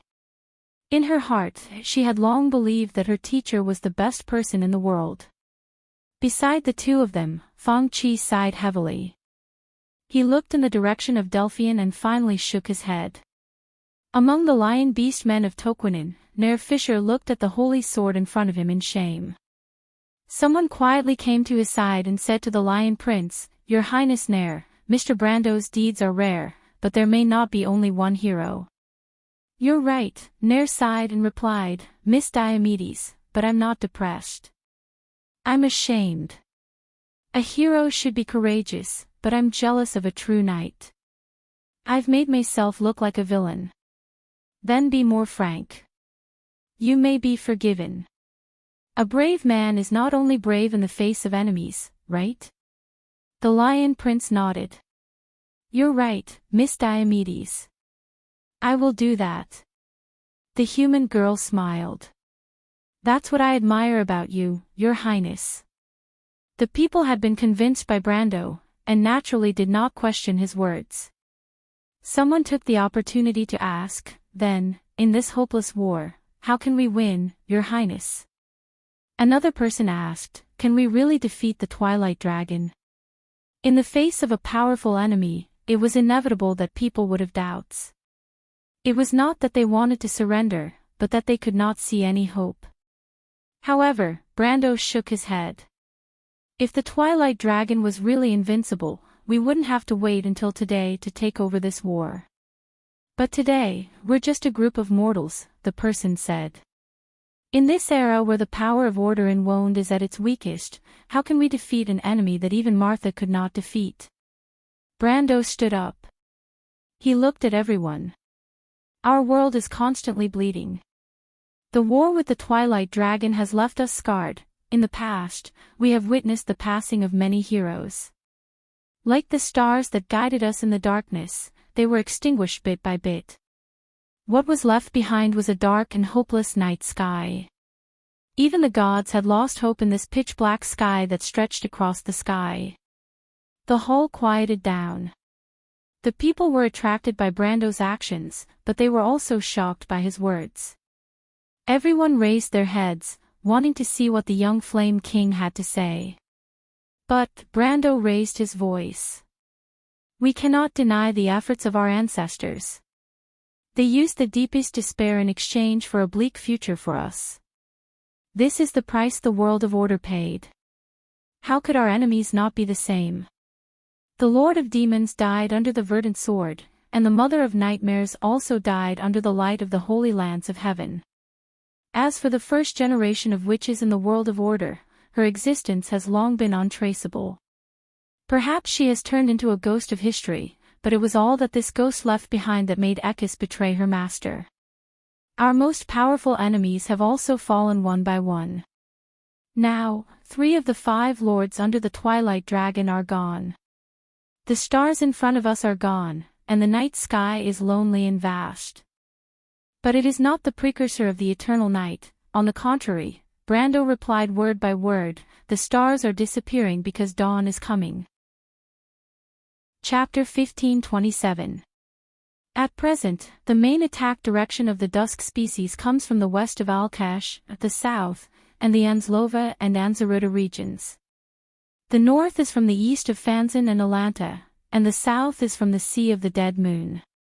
Among them, the offensive force of the Dusk Army in the west is mainly made up of crystal clusters, with a small number of beetles and traitorous dragons. We can call them the Crystal Cluster Army.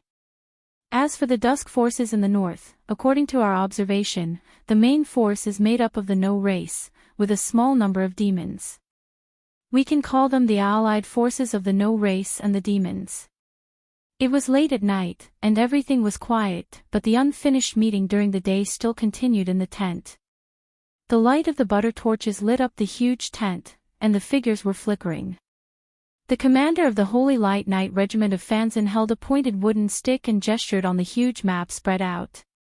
But soon, a middle-aged man with black hair and black eyes, wearing a black military uniform, stood up and replaced him.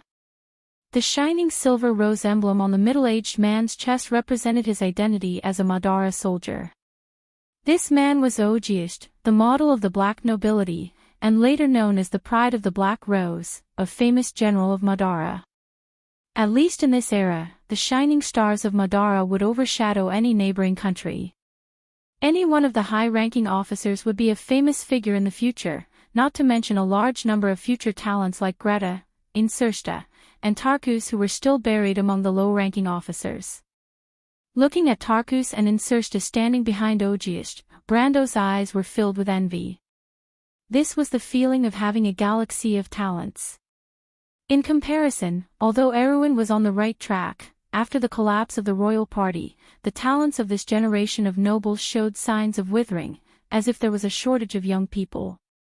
Of course, he had no regrets in his heart. The birth of a genius often brought great benefits to a kingdom, but if this genius had bad intentions, the harm it brought was equally heavy. Only those with the same ideals and beliefs could be considered useful to Erwin. Fortunately, the older generation had already retired from history. In this generation of Erwin, there would be many heroes who would grow up in the future: the Valkyrie, Heruz, Amandina, Kiera, Micaiah, Breton, Mok, Menrique, Loka, Carglaise, Breton, and even Scarlet. There was also Eek's daughter, the last hero of Erwin, Ella. When this generation of youths in Awin grew up, the kingdom would usher in a new era. Perhaps in 20 years, or even 10 years, a new empire would rise in Vaunt, just like the Murado of this era. And the only thing it needed now was time. However, although time was easy to say, it was already an unbearable burden for this world.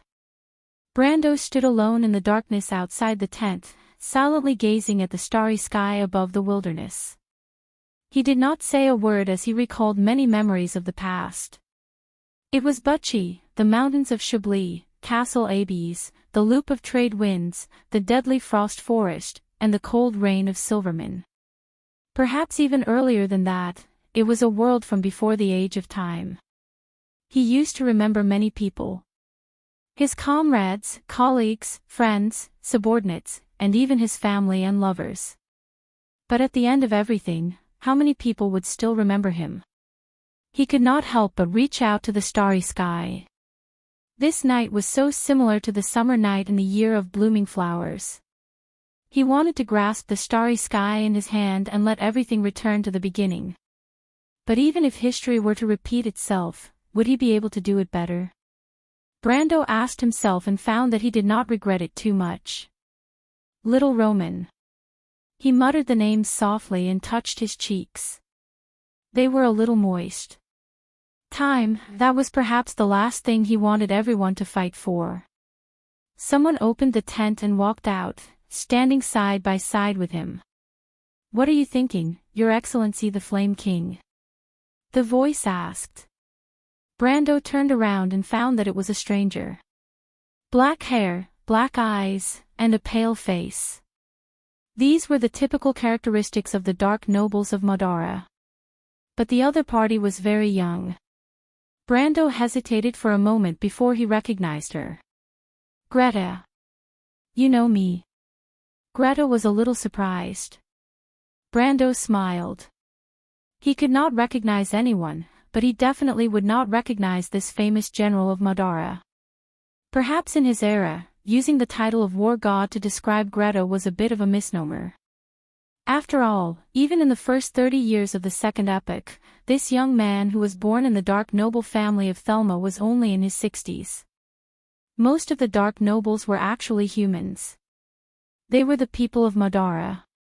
Although the outside world often scorned them as the descendants of exiles, the people of Madara were proud of this identity. They were once loyal to the Dark Dragon and had never regretted it. There was no doubt that in the 1,000 years after the year of the return of the light, Greta would be the ruler of this era. And before that, no one in history could surpass her achievements. Even the genius of the Wind Elves, the Lord of Lorendale, Istao, and his grandfather, the Sword Saint of Earth, Darius, were the same. Because this was Greta. Although Brando could no longer see it, he had no doubt that even if time was pushed back a few more centuries, the name of the war god would continue to suppress many generations after that. The greatest misfortune of a genius was to live in a similar era with a more talented person. After the Erewhon people and Madara people eliminated the hostile relationship, Brando felt a little happy to be able to surprise the future war god. He smiled and replied, "You are from Madara. You should have heard of the Dark Prophecy." Greta seemed to have thought of something. She widened her eyes in surprise and asked, "Is the legend true? Are you really the Dark Dragon?" Brando asked seriously, "Am I not the Dark Dragon now? Don't forget my relationship with your emperor. I also once held the Mercury Staff." Greta laughed dryly and began to regret sneaking out alone. She originally thought that the young Flame King was an interesting person, but now it seemed that he was indeed interesting, just a little too interesting. "Your Majesty, please don't make fun of a small person like me. Do you think this is a joke?" Brando asked seriously. Greta suddenly became silent. Although the people of Madara had their own emperor, they had sworn allegiance to Odin and had never changed this oath. If Brando was really the one who kept the oath, then the Flame King was also the one he swore allegiance to. The degree of respect he had for the Flame King was even higher than the emperor himself. There was a look of hesitation on his face. The rumor that Count Tonajul was the Dark Dragon had actually spread a few years ago. The fact that the witches were loyal to him was a clear proof. Because of this, even the future war god had to carefully consider the possibility. Of course, if it was a few decades later, he would not be fooled by Brando's little joke. Brando looked at the hesitation and struggle on the face of the future war god, and his bad taste was greatly satisfied. He knew very well that whether it was in terms of intelligence or military talent, it was impossible for him to win against this famous general. Perhaps this would be the only time in his life that he had the upper hand when facing Greta. But just this one time was enough to make him feel proud. After all, Greta's future title was invincible, and the only person in the whole of Wonde who could defeat him was probably the queen. And now, there was at least one more person, and that was the hero of Tonajul, himself, Brando. Brando finally could not help but laugh. He patted Greta's shoulder, and the knot in his heart disappeared. As if he had thought through something, he turned around and walked into the tent. Only Greta was left standing outside the tent with a black face. If he still did not understand that the Flame King was making fun of him, then he would not be worthy of this name. The discussion in the tent had reached an intense level. The people of Fanzan had promised to block the attack of the allied army of No and demons in the Great Glacier together with the Wild Elves. In fact, as early as the Year of the Sword, they had already built a strong defensive line in the outer area of the Great Glacier. At this moment, this defensive line was under the charge of the Elven Queen's sister, Her Highness Alcaf. Although the attacks of the No and demons were fierce, the defenders were equally tenacious and guaranteed that the claws of the Twilight Dragon would not continue south for a short period of time. But the dwarf king Califen scoffed at this. He came to Mangthor this time to escort the holy sword Mithir, but more importantly, to bring a warning to everyone. In the War of the Holy Saints, the reason why he abandoned the Covenant and left, and even caused the Lion Men to bear 1,000 years of humiliation, was because the dwarves received a temporary warning from the Temple of the Earth during that war. The mountain god Himalud, who had been silent for a long time, suddenly sent down an oracle, ordering them to immediately leave the mortal battlefield and go outside the elemental border to participate in another war, the war to protect the dwarves' holy land, the Silver Plains. This secret was not known to the world back then, but in this era, everyone was well aware of the result of this war. The one who really brought the news of the failure of the war was Brando. After returning from the Stagnation Realm, he asked Andrea and others to spread the news of the Battle of Finhodos. Although the Lost Names, the Silver Elves, and Madara's army joined forces to repel the forces of the Twilight Dragon in that battle, it was actually just a failed end to the war outside the elemental border in the past 1,000 years. In this long war, the Earth Legion was wiped out and could only exist in the physical world in the form of heroic spirits, and they ultimately failed to protect the Stagnation Realm and the elemental border. Although Brando brought back the last of the Goddess of War's guards, the Twilight Dragon also revealed the true secret of the Stagnation Realm. Fortunately, all this was just a scam set up by Odin and Martha for the Lord of Chaos. At least the Throne of Destiny did not fall into the hands of the Twilight Dragon. Shortly after the Battle of Finhodos, the Dwarf King Califen also returned to the physical world. After experiencing the entire battle, his understanding of the war was completely different from Brando. Brando only saw the Throne of Destiny, but Califen obviously saw more. "I have to remind you." The Dwarf King slammed his warhammer on the table and said to everyone in a gruff voice, "Unlike what many people think, the tide of magic is just a precursor to the awakening of the Twilight Dragon, but as for the war itself, it started 1,000 years ago. Now the war around the elemental border is over, and the army of the Twilight Dragon that once defeated the Earth Legion and us, I have to regretfully tell you that they are far more prepared for this war than you think." Duke Ludwig stood up. Today he was here as the representative of the crew's army. "Your Majesty Califen, you mean that in the previous battle, what we saw was just a small part of the power of the Twilight Dragon. And its true strength is still outside the elemental border, and we may soon see it." "If only it were that simple," Califen sneered. "How long has it been since the Battle of Finhodos in the south of the Sea of the Dead Moon? Does it take half a year to go from the elemental border to the physical world? You have to understand that the dwarves also returned to Wone from that battlefield. There is no reason for the Twilight Dragon to be slower than my dwarf army. Doesn't that mean that the main force of the Twilight Dragon had already returned to Wone before the Battle of Alkash? Then why didn't they cooperate with the internal strife of the Sithardians to completely destroy us? You have to know that the whole world of order was at its weakest at that time, right?" Someone raised an objection. "That's because the crew's army did not have that many Twilight Dragons in front of them. Relying on the unstable teleportation points in crews, the main force of the Twilight Dragon could not reach Wone. But that doesn't mean that the Twilight Dragon has no other way.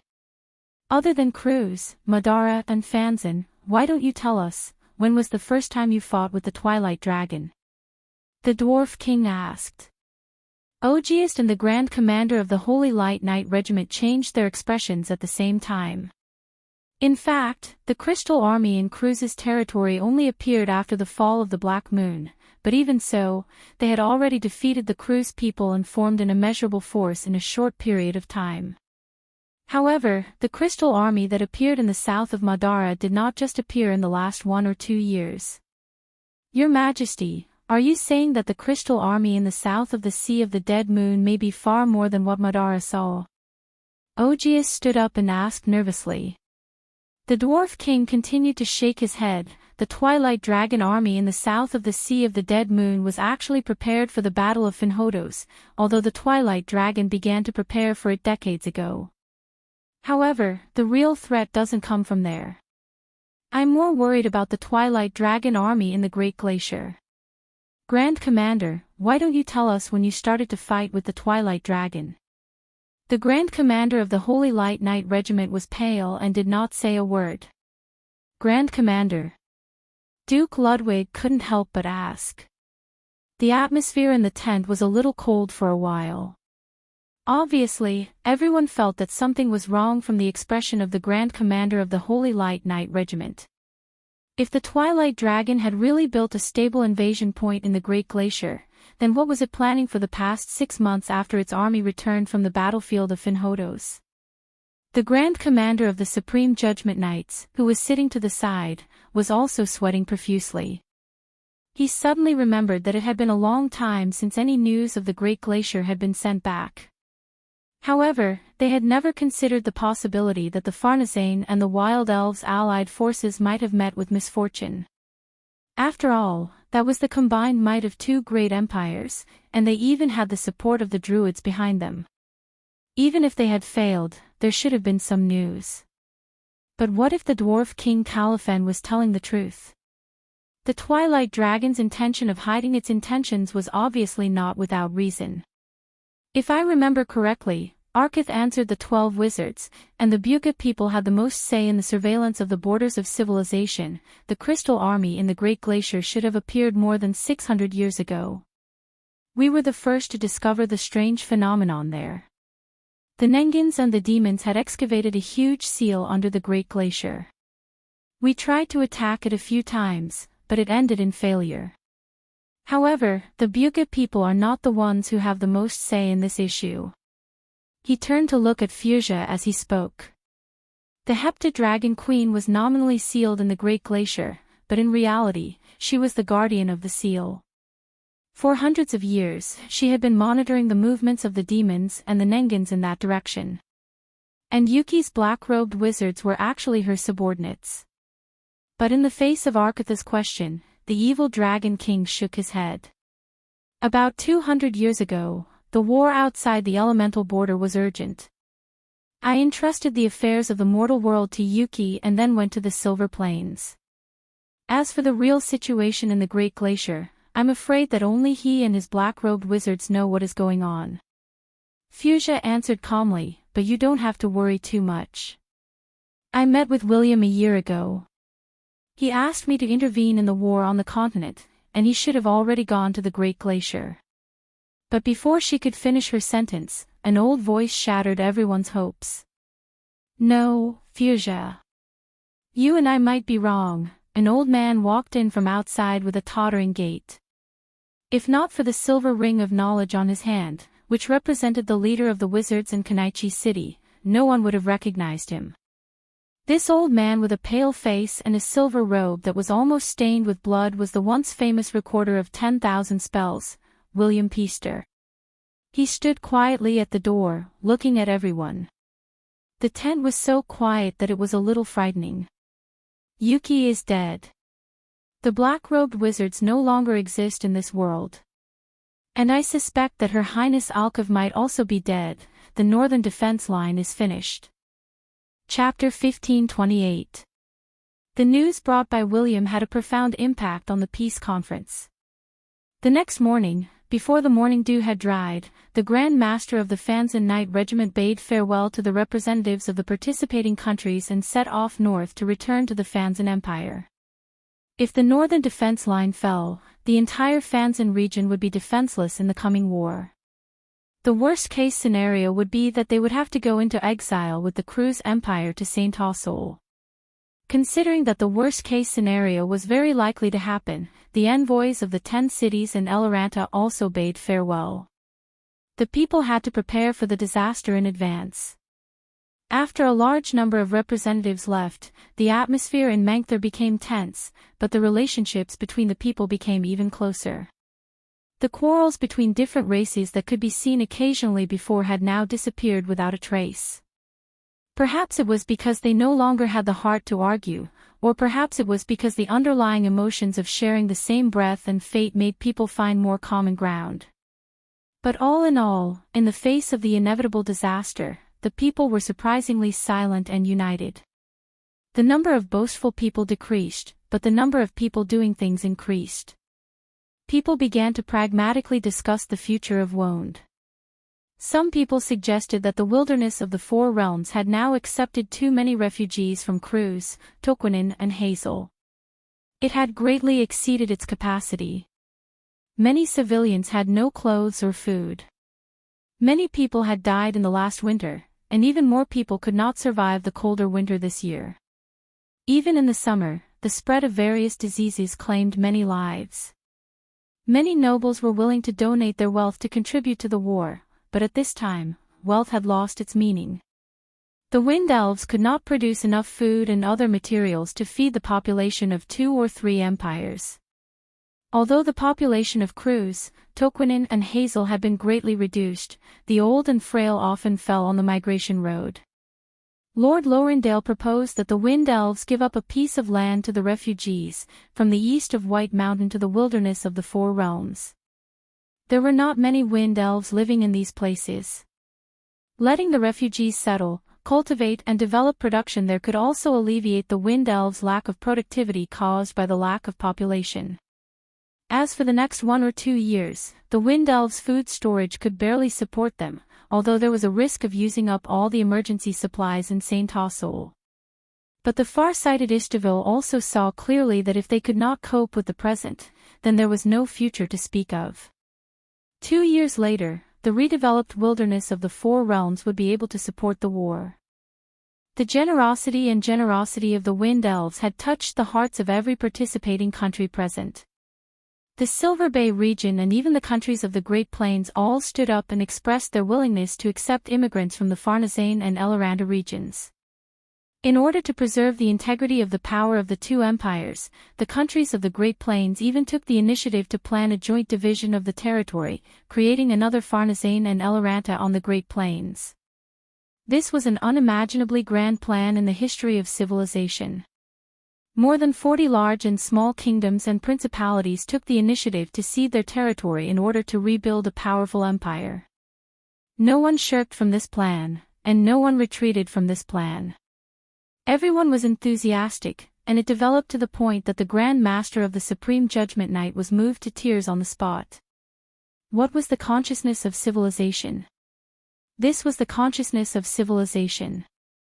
In the face of a real disaster, the choice of civilization was not to regress, but to save itself spontaneously.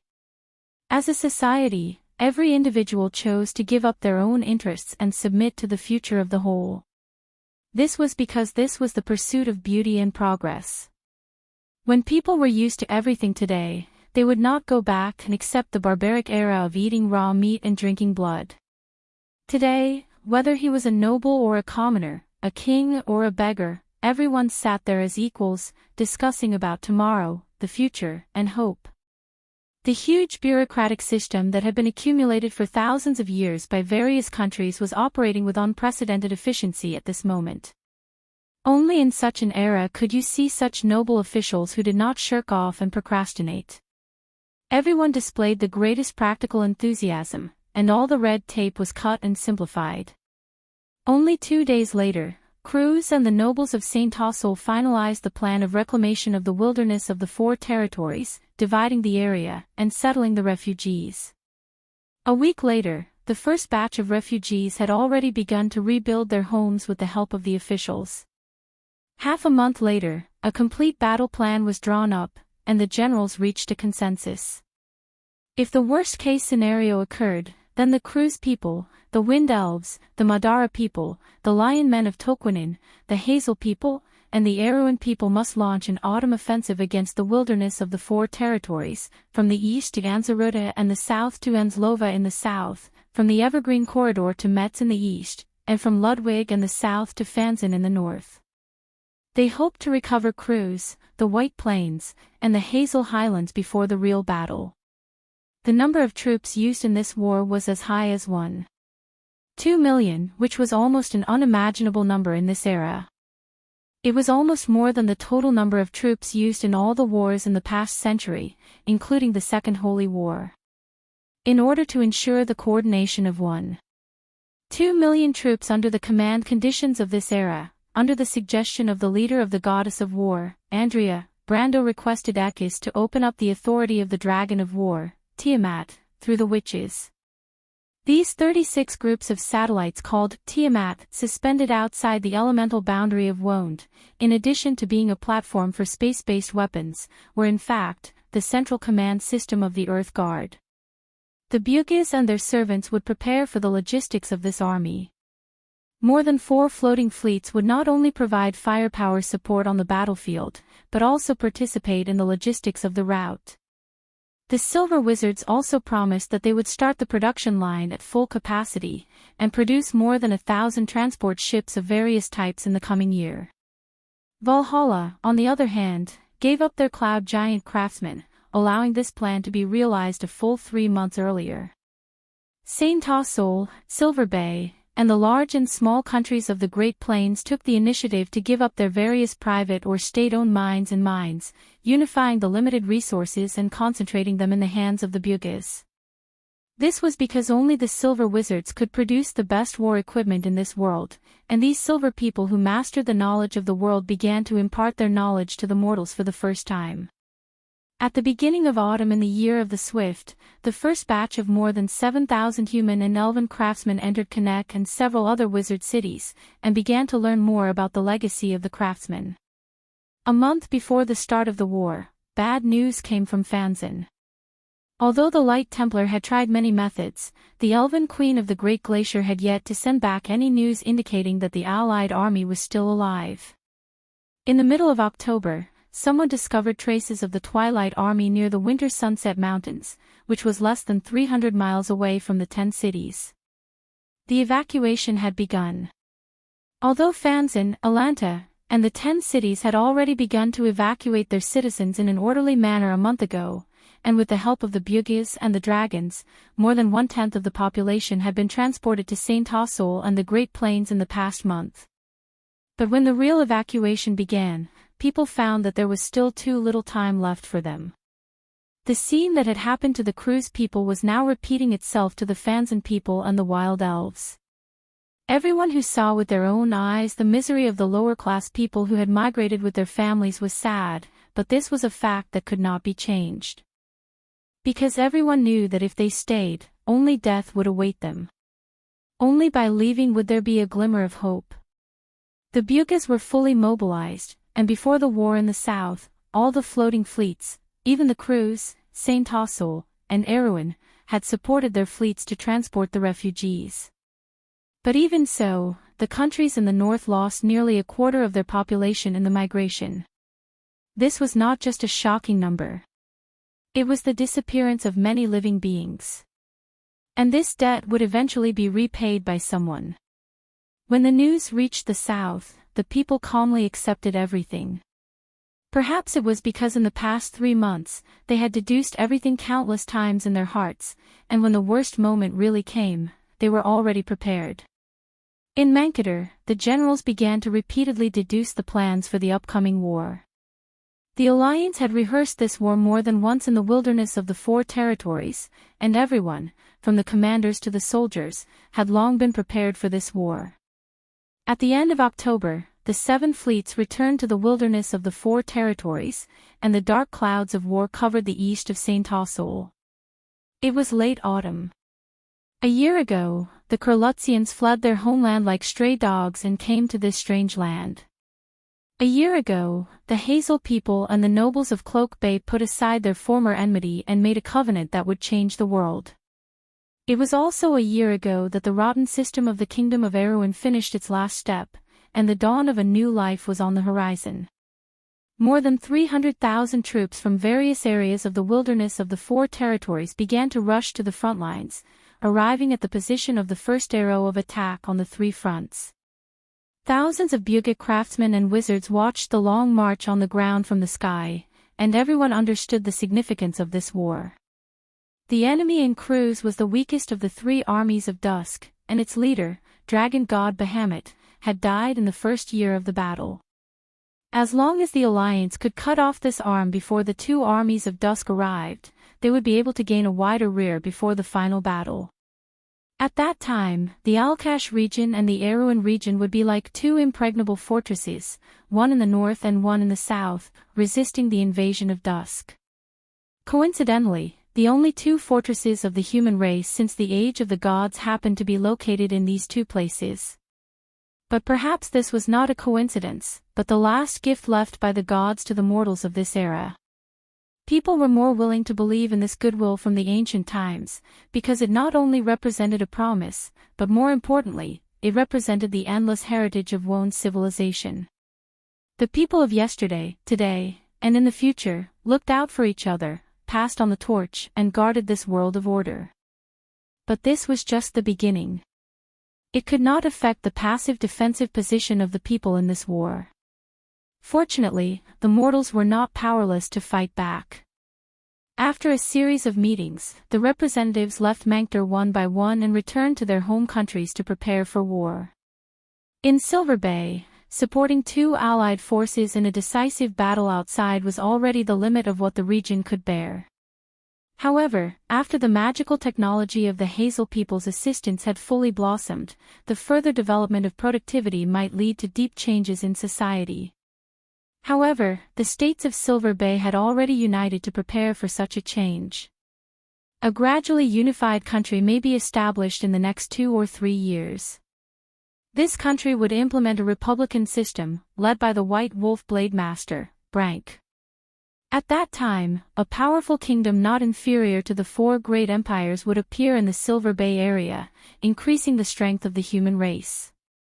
On the Great Plains, the work of the Bugis and the 9 Phoenix people was still not over. They still had to continue to encircle the Centaur army and clear the obstacles for the rear of the civilization. It was conceivable that in the near future, the plains where the Black Dwarves rose would once again become the center of the fire of civilization in the war that would last for an unknown period of time. The evacuation of the north continued, and it would be carried out together with the autumn offensive. The most optimistic estimate of the Bugis was that it would take at least a year for the 3 regions to recover. But for the soldiers of Fanzan and El Aranta, they had to wipe away their tears and embark on the journey. Just earlier this month, many mercenary organizations from the 10 cities area took the initiative to join the war. And as more and more representatives left, Manctor began to regain its former tranquility. The main part of the peace conference was also announced to be over, but the conference continued in another way, but its scale became smaller and the level of confidentiality became higher. In the Kurlutz military camp, there were only 10 people in a small tent, but these 10 people were all important figures in this war. Brando, William, Solomon, Istaville, the Lord of Lorendale, the great druids Grey Fury and Sifrid, the Grand Commander of the Supreme Judgment Knights, the Dwarf King Califen, the Lion Prince Nair Fisher, the Great Saint Vala, and the King of Erewhon, Heruz. Everyone had a slightly serious expression on their faces. There was no doubt that they were going to discuss something that could affect the future of the land of Wonde. William and Solomon sat on the left and right sides of the long table, second only to the main seat of Brando. After a few months of recuperation, the wizard leader's complexion had improved a lot, but his face was still pale. As for his strength, it had dropped by several levels. He admitted that it was impossible for him to recover to his previous level without more than a year of recuperation. And even then, there would be some effects left on him. But in any case, to be able to escape from the hands of the king of all races was a matter of pride for anyone. In the era of the War of the Gods, every lord under the Twilight Dragon was an opponent comparable to or even stronger than the gods of Erewhon. The number of gods who died in their hands was not just 1 or 2. Before everyone spoke, Solomon cast a silver magic shield to cover the entire venue, although the venue itself was only the size of a table. The other 7 wizards were not surprised by his actions. Although there were only a few people participating in this meeting, it was extremely important. More importantly, it hid information that could be coveted by the Twilight Dragon at any time. When everything was ready, Solomon opened his mouth. Everything that you have heard today may be related to the life and death of the entire civilized world, so I hope that you can maintain a minimum of silence. This discussion will end the moment we leave this place, and all secrets should only exist in your hearts. After we leave this place, I don't want others to talk about it. Sifrid had a strange expression on her face, and she asked in a childish voice, "Are we discussing how to deal with the Twilight Dragon, Lord Solomon?" After being carefully taught and nurtured by the druids, this little girl from the Green Village was no longer the ignorant little girl from before. She was engaged in important work in Valhalla, and the Cloud Giants were very fond of her. Now, in front of Solomon and William, she was neither servile nor overbearing. Because she was the inheritor of the goddess of the forest, she must live up to her identity.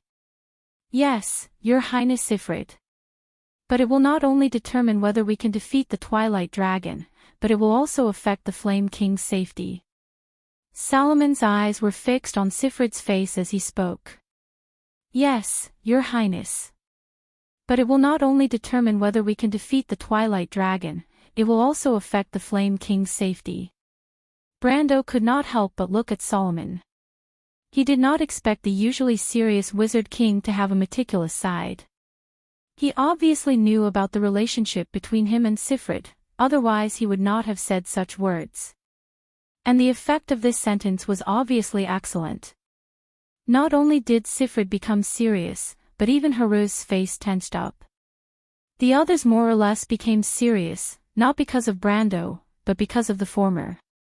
Mortals could only passively defend against the Twilight Dragon, but blindly defending could never lead to the final victory of the Twilight War.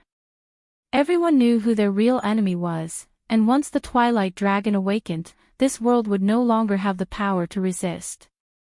The only thing they could rely on was the last chance that Lady Martha gave them. A chance to turn defeat into victory. So, what is the Throne of Destiny? The Lion Man Prince, Nair Fisher, was the first to ask this question. As the representative of the Temple of Earth, he had only recently been allowed to join this meeting. But it was not only because of his identity, but also because of Toquinon's geographical location and its relationship with Erewhon. The Lion Man would be one of the most important allies of the Erewhon people in this war. It could be said that this prince was important because of Erewhon, but at this time, he was not in the mood to care about this detail. You can say that the Throne of Destiny is the highest authority of the Tiamat Code. Brando answered briefly. Then it is Martha's authority. Brando shook his head. In fact, it has far more authority than Martha. Nair Fisher's eyes widened. How is that possible? Our world was created by Martha and the divine people. Although Lady Martha has the highest authority, the first generation of divine people also had the same authority. And as the creators of the Tiamat Code, they were actually given an even more important authority, and that is to restart our world. Brando explained. Restart the world? Vala asked, is it the disasters that destroyed the world several times in the Pale Epic? Yes, although the destruction of the world in the Pale Epic was brought about by the Dusk Emperor, it was not the Dusk Emperor who did it. However, it wasn't done by the Twilight Dragon himself. Instead, it was a way for the gods and their people to protect themselves. It was because of this method that our world was able to survive until today. But today, after the gods and divine people left one by one, and even in the last war, during the Battle of Azure, for various reasons, this authority has been mentioned from beginning to end. And now, the heavy responsibility of finding the whereabouts of this authority may fall on us, because it may be the only way to fight back against the Dusk Emperor. Nair Fisher asked again, our method is also to restart this world. No, Brando shook his head, repeating the cycle is not good for this world, but there are many disadvantages. It is because of this that Lady Martha was determined to end this cycle of fate. She may have left us another method, but we don't know anything about it yet. When he said, we don't know, he seemed to be slightly stunned and paused. But after a moment of absent-mindedness, before everyone had time to notice, Brando continued, but this does not mean that there are people who are not acting with this purpose. You must understand that there are many people who are looking for the Throne of Destiny, and it is not just us. Among the people present, only Roman noticed Brando's absent-mindedness and could not help but look at him deeply. And Brando's student, Haruz, also noticed that his teacher's expression was a little strange. But he shook his little head, thinking that it was just his imagination. Because on such an occasion, everyone would more or less have some worries in their hearts. Even if their beliefs were firm, when faced with the uncertain future, they could not help but feel depressed. Many people. The great druid asked sharply, that sounds like it is not just the Dusk Dragon. Brendel glanced at him and nodded. He then gave a brief account of his experiences since leaving Kurlutz. He mainly described the plan of the Dragon Queen, the plan of Miss Tata and Sage Eloranta, the plan of White Tiamas and the witches, and finally the trip to the Stagnation Realm and the encounter with the Dusk Dragon. So, he concluded in the end, the current situation is like this. Although Akis seems to be our ally, its purpose is to get the throne of destiny, restart this world, and eventually become the true god of the next generation of Woned. Then we must not let it succeed, Haru said with some anger. He did not expect the truth of Akis' cooperation with the witches to be like this. He had always admired the mother of wolves who betrayed the Dusk Dragon. But in that case, why would the witches be in cahoots with Akis? At least it is good to have it on our side for the time being, the dwarf king Califen replied, shaking his head. After thinking for a moment, Istival asked, "What is the purpose of the Dusk Dragon?" In order to get the throne of destiny, it did not hesitate to come to our world, so it must have a bigger plan, right? Brando nodded, a little impressed by the keenness of the Lord of Lorendale, and replied, "The purpose of the Dusk Dragon is exactly the opposite of Akis." Exactly the opposite of Akis. The others were stunned. Then wouldn't the Dusk Dragon be on their side? But even if one used their knees to think, they would understand that it was obviously impossible. At this time, Solomon had to stand up and explain to them, the purpose of the Dusk Dragon is actually very simple, because it does not even need the Throne of Destiny to destroy our world, so it wants to get the Throne of Destiny to stop it from restarting the world, because restarting the world is not really the destruction of Woned. I understand, Nair Fisher also understood. What the Dusk Dragon needs is complete destruction, and there is no possibility of our world rising from the ashes. Solomon nodded. Everyone could not help but feel a chill down their spines. They originally thought that the current situation was complicated and dangerous enough, but they did not expect the real situation to be far more dangerous than what they saw on the surface. For the mortals of this era, life was destruction, death was also destruction. It was as if the only path in front of them was to walk towards death with dignity. Everyone could not help but look at the calm Brando, and they all admired the young Flame King in their hearts. They were already frightened just by hearing all this here, but Brando had dug out all these secrets bit by bit from the tree herders, from All for One, and even from the Dusk Dragon himself. Then what should we do to save this world? Nair Fisher could not help but ask a little desperately. This is the reason why everyone is here, Solomon replied. Regardless of whether we succeed in the end, we must ensure that Mr. Brando gets the Throne of Destiny first, and only when the Throne of Destiny is in the hands of mortals will everything we do be worthwhile. Your Excellency the Flame King. Teacher. Everyone looked at Brando in shock once again. Because the keys to the Throne of Destiny are the 7 holy swords, Solomon replied calmly. What? Perhaps the others more or less had some guesses, but Nair Fisher was really shocked. Then how many holy swords does Your Excellency the Flame King already have? 6. Solomon looked at the Grand Commander of the Supreme Judgment Knight Regiment. Mr. Brando has already obtained the recognition of the Shallow Sea Holy Sword Sinna, the Dark Holy Sword Judgment, the Golden Flame Blade Odorfice, the Wind Holy Sword Firmament, the Glorious Holy Sword Mither, and the Earth Holy Sword Halange. However, among these holy swords, the Glorious Holy Sword Mither and the Scepter of the Glorious Holy Sword Mither are still in Fanzan. As for the Pearl of Wind, its whereabouts are unknown. He paused for a moment and looked around at everyone. The countries behind each of you represent the most powerful forces in this world. Therefore, I hope that everyone can mobilize and help to find the remaining parts. The sooner we find the 7 sacred swords, the higher our chances of victory in this battle. The Grand Commander of the Supreme Judgment Knight Regiment immediately stood up. The Glorious Holy Sword Mither has always been the inheritance of the Light Templar Church. However, the holy sword suddenly disappeared a few hundred years ago. This is also the first time we know that it has always been in the hands of the Yenbao family. However, please rest assured that the Pearl of Light and the Scepter are still in the custody of the 2 popes. We will bring them to the wilderness of 4 territories as soon as possible. Solomon nodded. He naturally knew that Cruz and Fanzin were in charge of the Golden Flame Blade and the Glorious Holy Sword respectively. In fact, this was also the reason why he invited the Grand Commander here. Everyone then began to discuss the whereabouts of the Pearl of Wind. In theory, the Wind Holy Sword should be closer to the Wind Elves of Saint Tassol. However, Ishtaval smiled bitterly and said that although the Wind Elves were called Wind Elves and the emblem of the Elven court was also the sacred Wind Empress pattern, historically, they really had nothing to do with the Holy Sword of Wind, just like how Eloranta had nothing to do with the natural Holy Sword.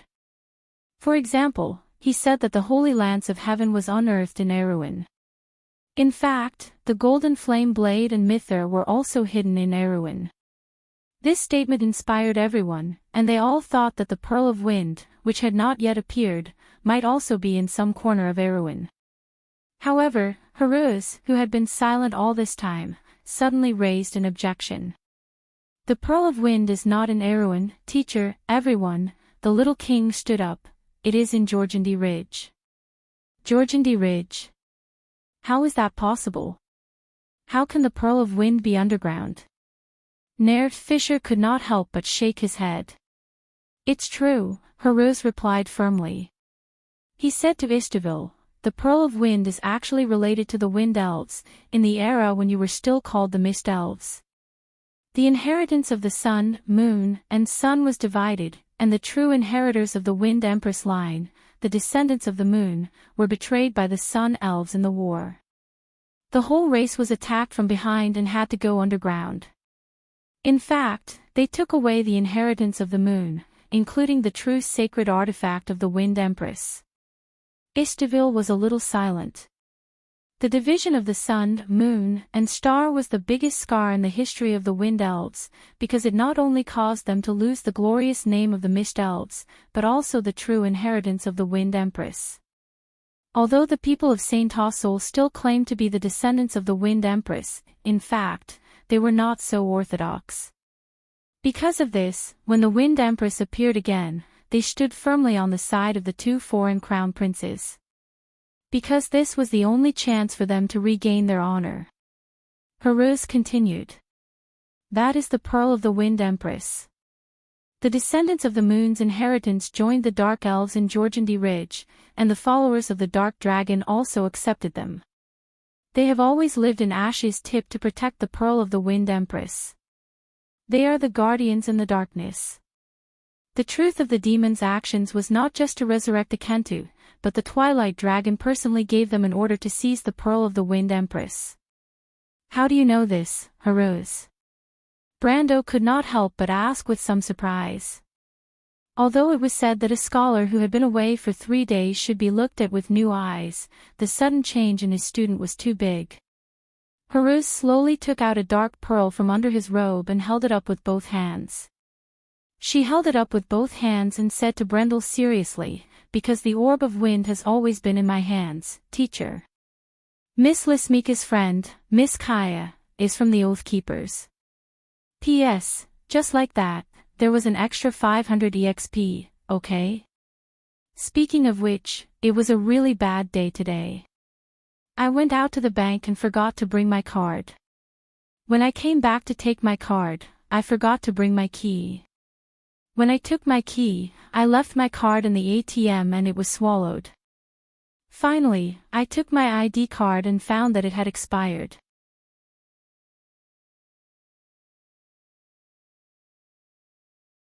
Chapter 1529.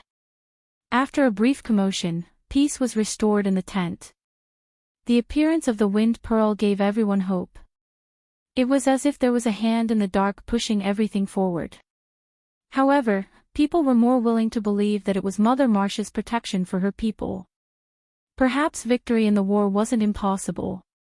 Everyone calmed down a little, and Nair Fisher asked, "Then what is the last sword?"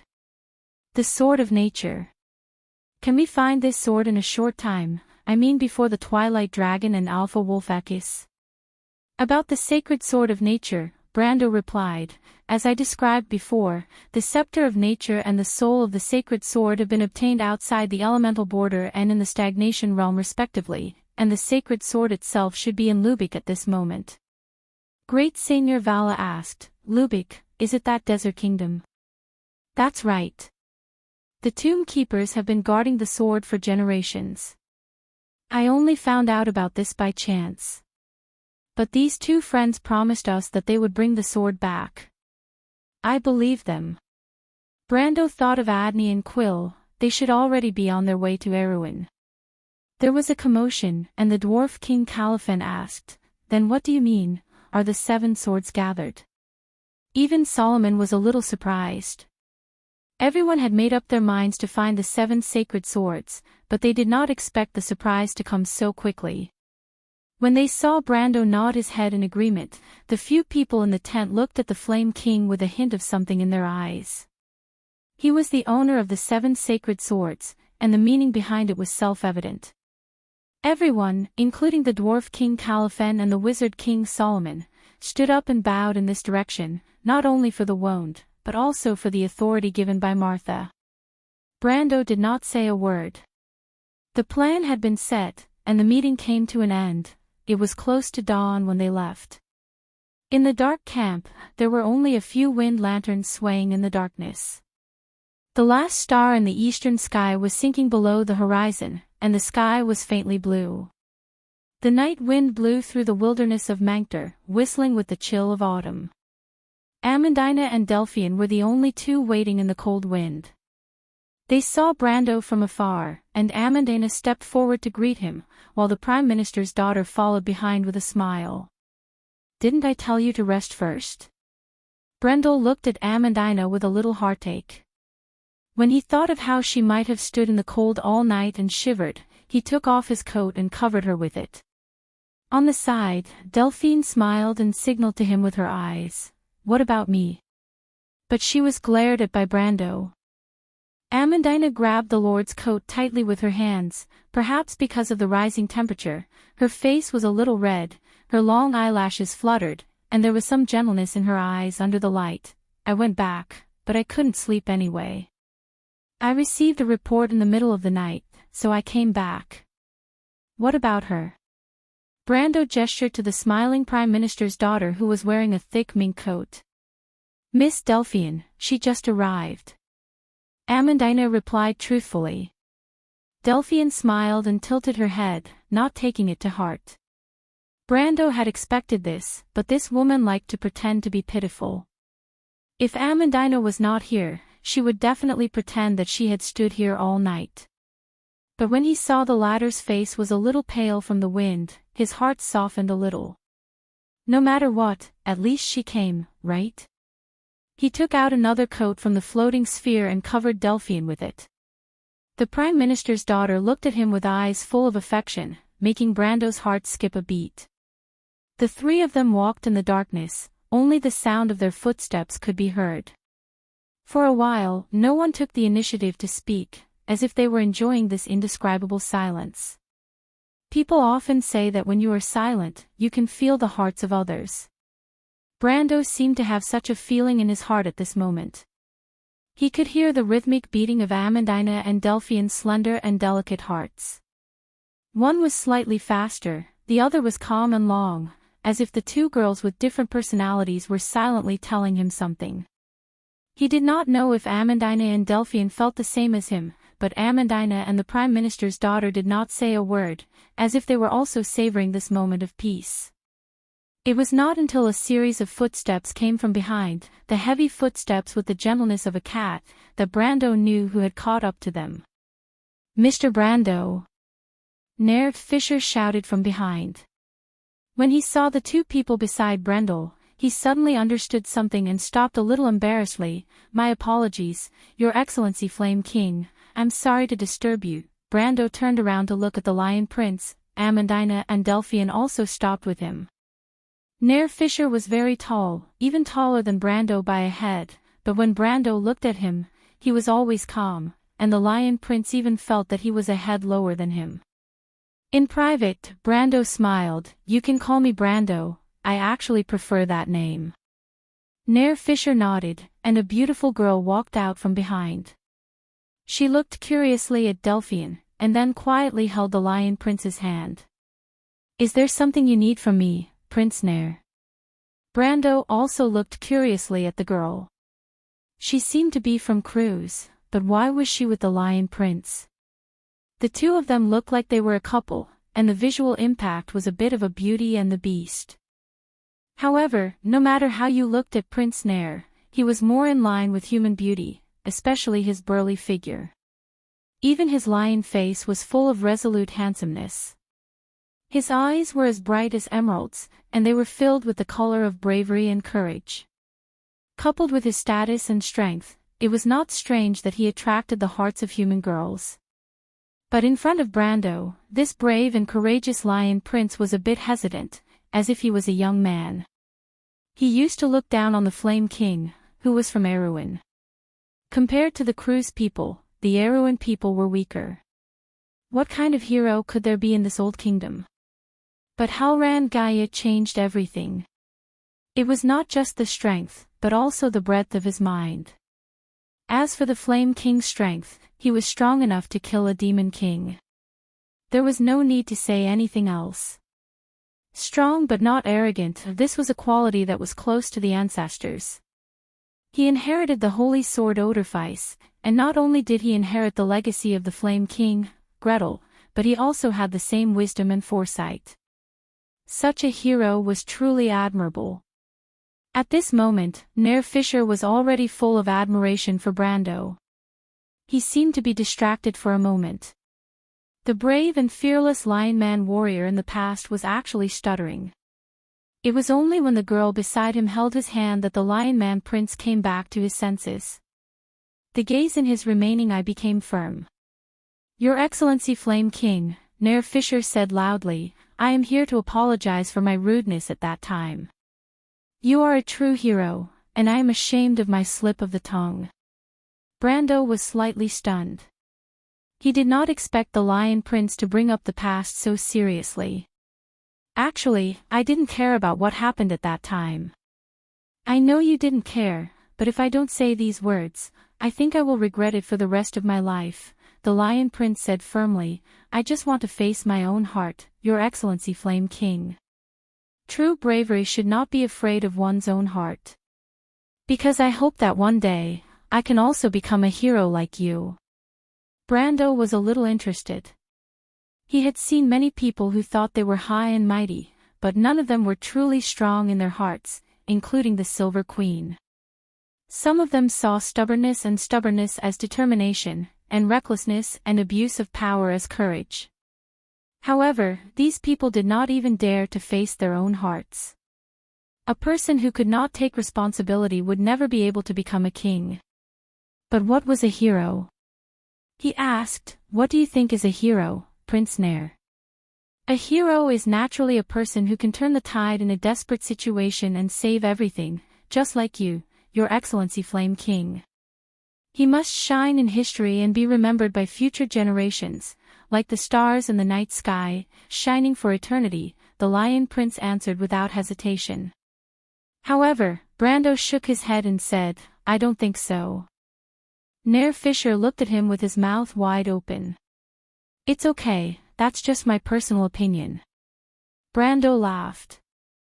"No matter what, I hope that one day you can become the hero in your heart." The Lion Prince nodded solemnly. Amandina watched the Lion Prince's back disappear into the darkness. She asked softly, "What does my lord think of as a hero?"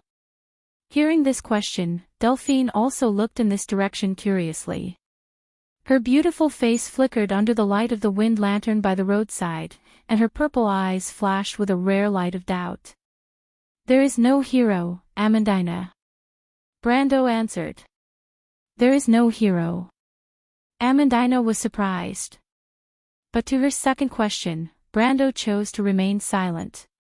After a while, he changed the topic and asked, "Who is that girl?" "Duke Striker's daughter." Delphine opened her mouth and looked at Brando curiously. "She's not inferior to my beauty, and her brain is also the same."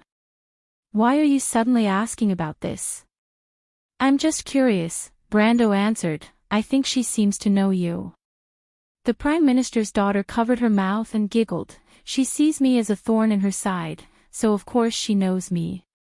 The relationship between Faina and Delphine is really rare in this circle. Brendel glanced at her and had a preliminary understanding of the circle of noblewomen.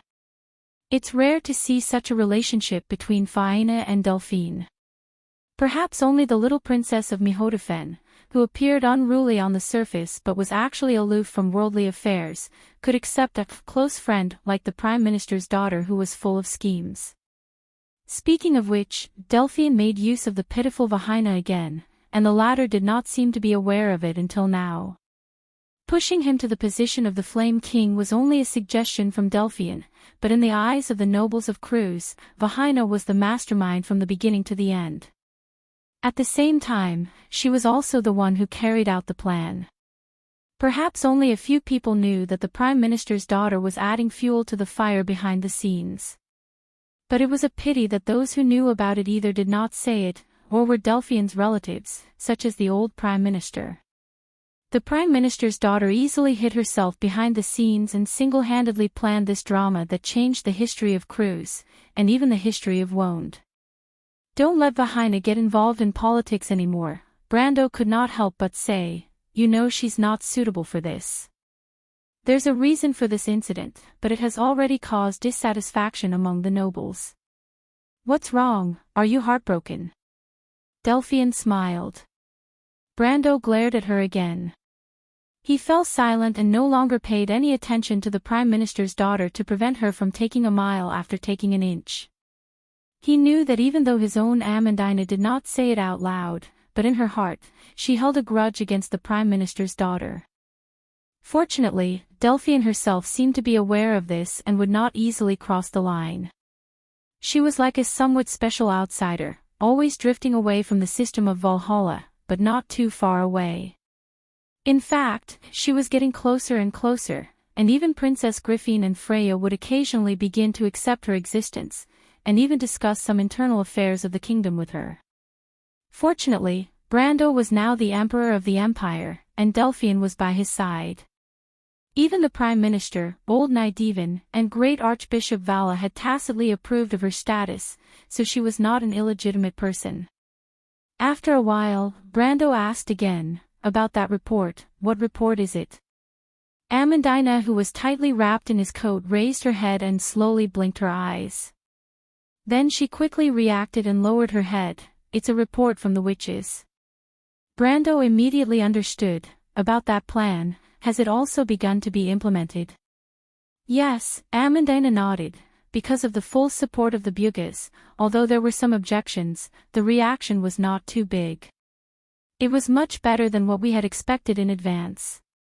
Perhaps in 2 or 3 years, we will be able to see the initial results, but many people still don't understand why we are doing this. Brando sighed. A white gap had faintly appeared on the horizon. His dark eyes reflected the morning light, and his gaze seemed a little distant. It's just to prepare beforehand. Prepare? Amandina asked. What are we preparing for? Will we need these in the battle with the Twilight Dragon? No, it's for the next era. The next era. Amandina was stunned for a moment. She stood there for a moment and found that Brando had already walked in front of her, so she hurriedly chased after him. She did not know how to judge her mood at the moment. Perhaps she was a little stunned, but also a little happy. Everything seemed to have returned to the beginning, just like when they first met. When people were still at a loss and even in despair, only this man firmly believed in the future. Facts proved that he was right. What about this time? What would the next era be like? She suddenly felt a little envious, because people did not even know if they would live to see the coming of that era. There was no doubt that many people would die in such a war and become nameless monuments. Perhaps they could be admired by future generations, but they might also turn into nothingness and dust like the history of the mortal world. Only he still believed in it. Amandina chased after him and asked a rare question, My lord, what will the next era be like? Brando was silent for a moment and said to the two, Perhaps it will be an era of mortals. That era may be very different from now, but people may remember you, Amandina. Me? Your work, Brando suddenly turned around and asked, has it been successful? Ah! Amandina cried out in surprise, her eyes were filled with a thin layer of moisture. She may have never thought that joy could fill her heart so easily and directly, just as she did not expect that Brando had never forgotten. That was her dream and interest, to use the power of magic to change the world. Even if she had never mentioned this to outsiders, Erwin's affairs were actually just a responsibility to her lord, and only this small dream was all that she loved with all her heart. Not only did it inherit her dreams, but it also inherited her longing for her family. It's just a small success, but there are still many shortcomings.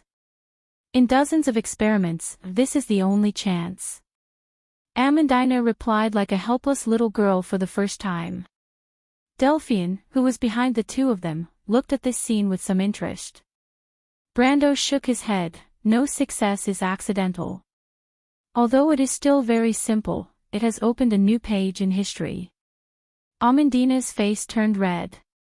It was not because she was shy, but because she felt too ashamed. She never thought that her work would have such a historical status. If this sentence was not said by Brando, it would really be funny. In this field, in front of the masters of the Hazel people, how could she, a mere heroine, who had just learned the door, dare to say that she had changed history by inventing such a small thing? This was really a laughable declaration. But she did not know that Brando was not predicting the future, but seeing everything with certainty. For Erwin, for the world, this moment meant something. Perhaps in a few decades, people would realize how important October of the Year of the Swift was to the history of Wonde. It was the story of a grey crystal. In the second half of the year, in many places in the central part of Wonde, a more far-reaching plan was carried out. A group of new academies were set up in St. Asaul, Erwin, Silver Bay, and the Great Plains. When civilian students from all over the country poured into these academies, they were surprised to find that their new teachers were the witches from the Bunasan, or the wise people from the Hazel Highlands. This was the end of the First Era. In this year, black magic had stepped onto the stage of history for the first time. The power of the sorcerer seemed to have begun to decline, and under the advocacy of various countries, magical technology began to become the mainstream of the civilization of order. However, in a magic academy in Tonajol, a substitute teacher had just taken out a shining crystal from under his robe. He held the crystal up high and said to all the students, "You can take a closer look. This is a grey crystal. You can also call it a mana crystal. It is an extremely unstable amalgamation of dark magic. In the past, people often used it as a violent explosive, and even used it in many wars. But now, with this kind of magical engine, people can more smoothly extract the powerful magic contained in it." In the eyes full of desire for knowledge, the young boys and girls who stared at the crystal did not realize that they were witnessing the birth of an era. In this year, a noble lady from Erwin invented a simple machine. With it, people for the first time really got rid of their dependence on the power of the Tiamat law. The first day of the month of frost. The snow had not yet fallen in the wilderness of Four Realms. This was Brando's last day in Mangther. On this day, he once again saw the great leader of the Fanzan Knight Regiment. This commander's hair had already begun to turn silver, as if symbolizing the hardships the people of Farnesane had experienced in the past year.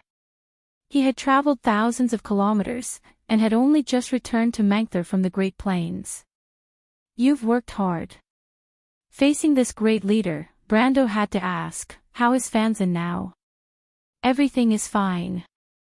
Thanks to the help of the countries on the Great Plains, we have rebuilt the Holy Church there," the great leader of the Fanzan Knight Regiment replied. "The empire is gradually recovering. Although this is not something that can be done in a short period of time, I think that perhaps by the beginning of next year, we will be able to rejoin this war."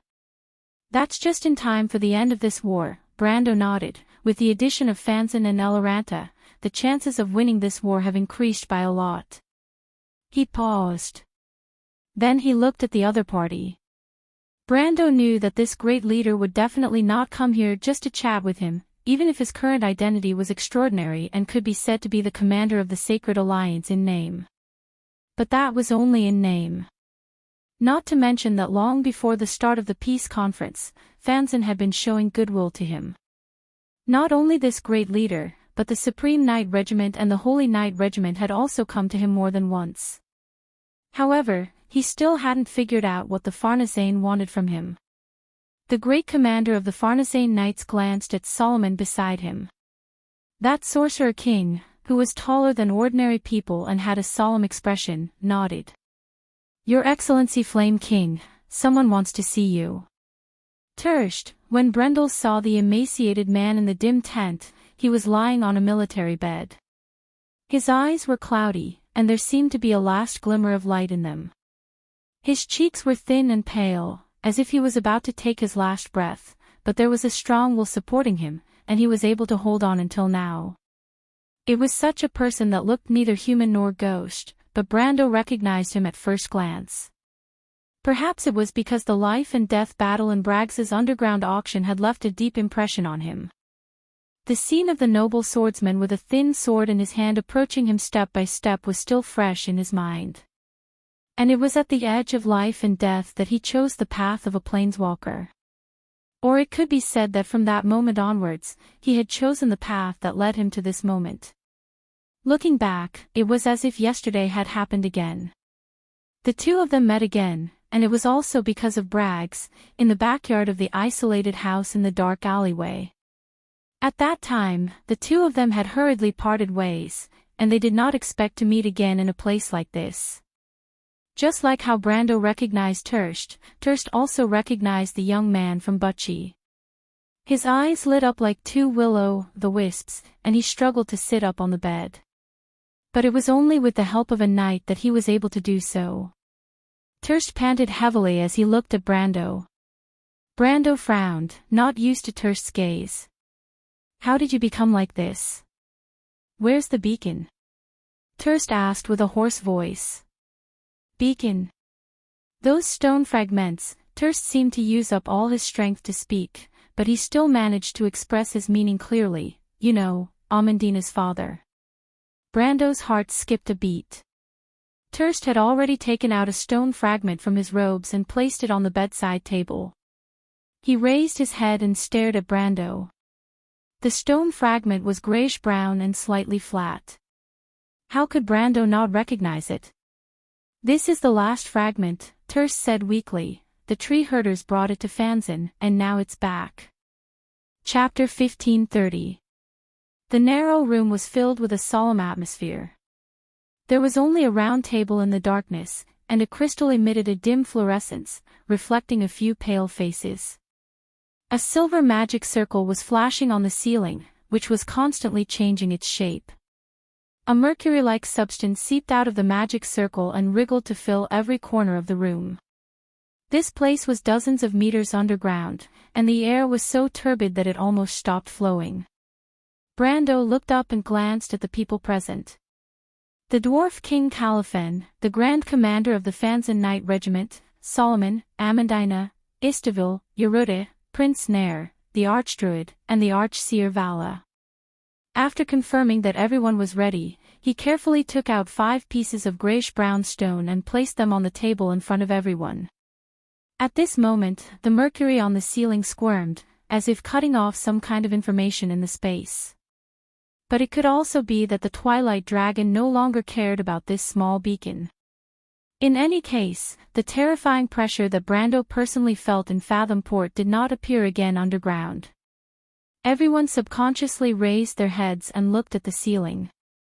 It was like an illusion, but it was enough to make people feel uneasy. "Let's continue," Istavil said. Brando nodded.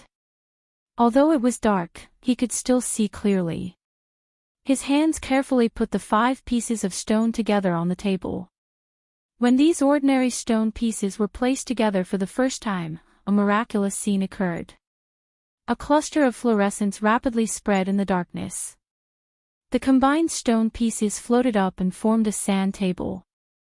The sand table was engraved with the direction of mountains and rivers, as well as a green forest. It was an unfamiliar land, but it also felt somewhat familiar. Heartwarming gently took a breath at the table, his silver eyes reflecting the light in the darkness. He exclaimed softly, "A ruin. To be exact, it's a ruin of a certain era." Brando pointed in the direction of Randner and said, "This is still a lake, and Valentin is still a bay. This is at least the ruin of the era before the deadly frost forest was formed. Look at the loop of trade winds. Is it Valhalla?" Yehuda asked. "No, that's the world tree." Brando suddenly recalled the towering tree he had seen in the loop of trade winds. The captain of the Fanzon Knight Regiment asked, "What is this thing?" "This is a beacon," Solomon replied. "This is the thing that Miss Amandina's father has been searching for his entire life. Countless heroes have sacrificed their lives for it. Fortunately, their efforts have allowed this beacon to return to our hands. It is the map to the throne of destiny."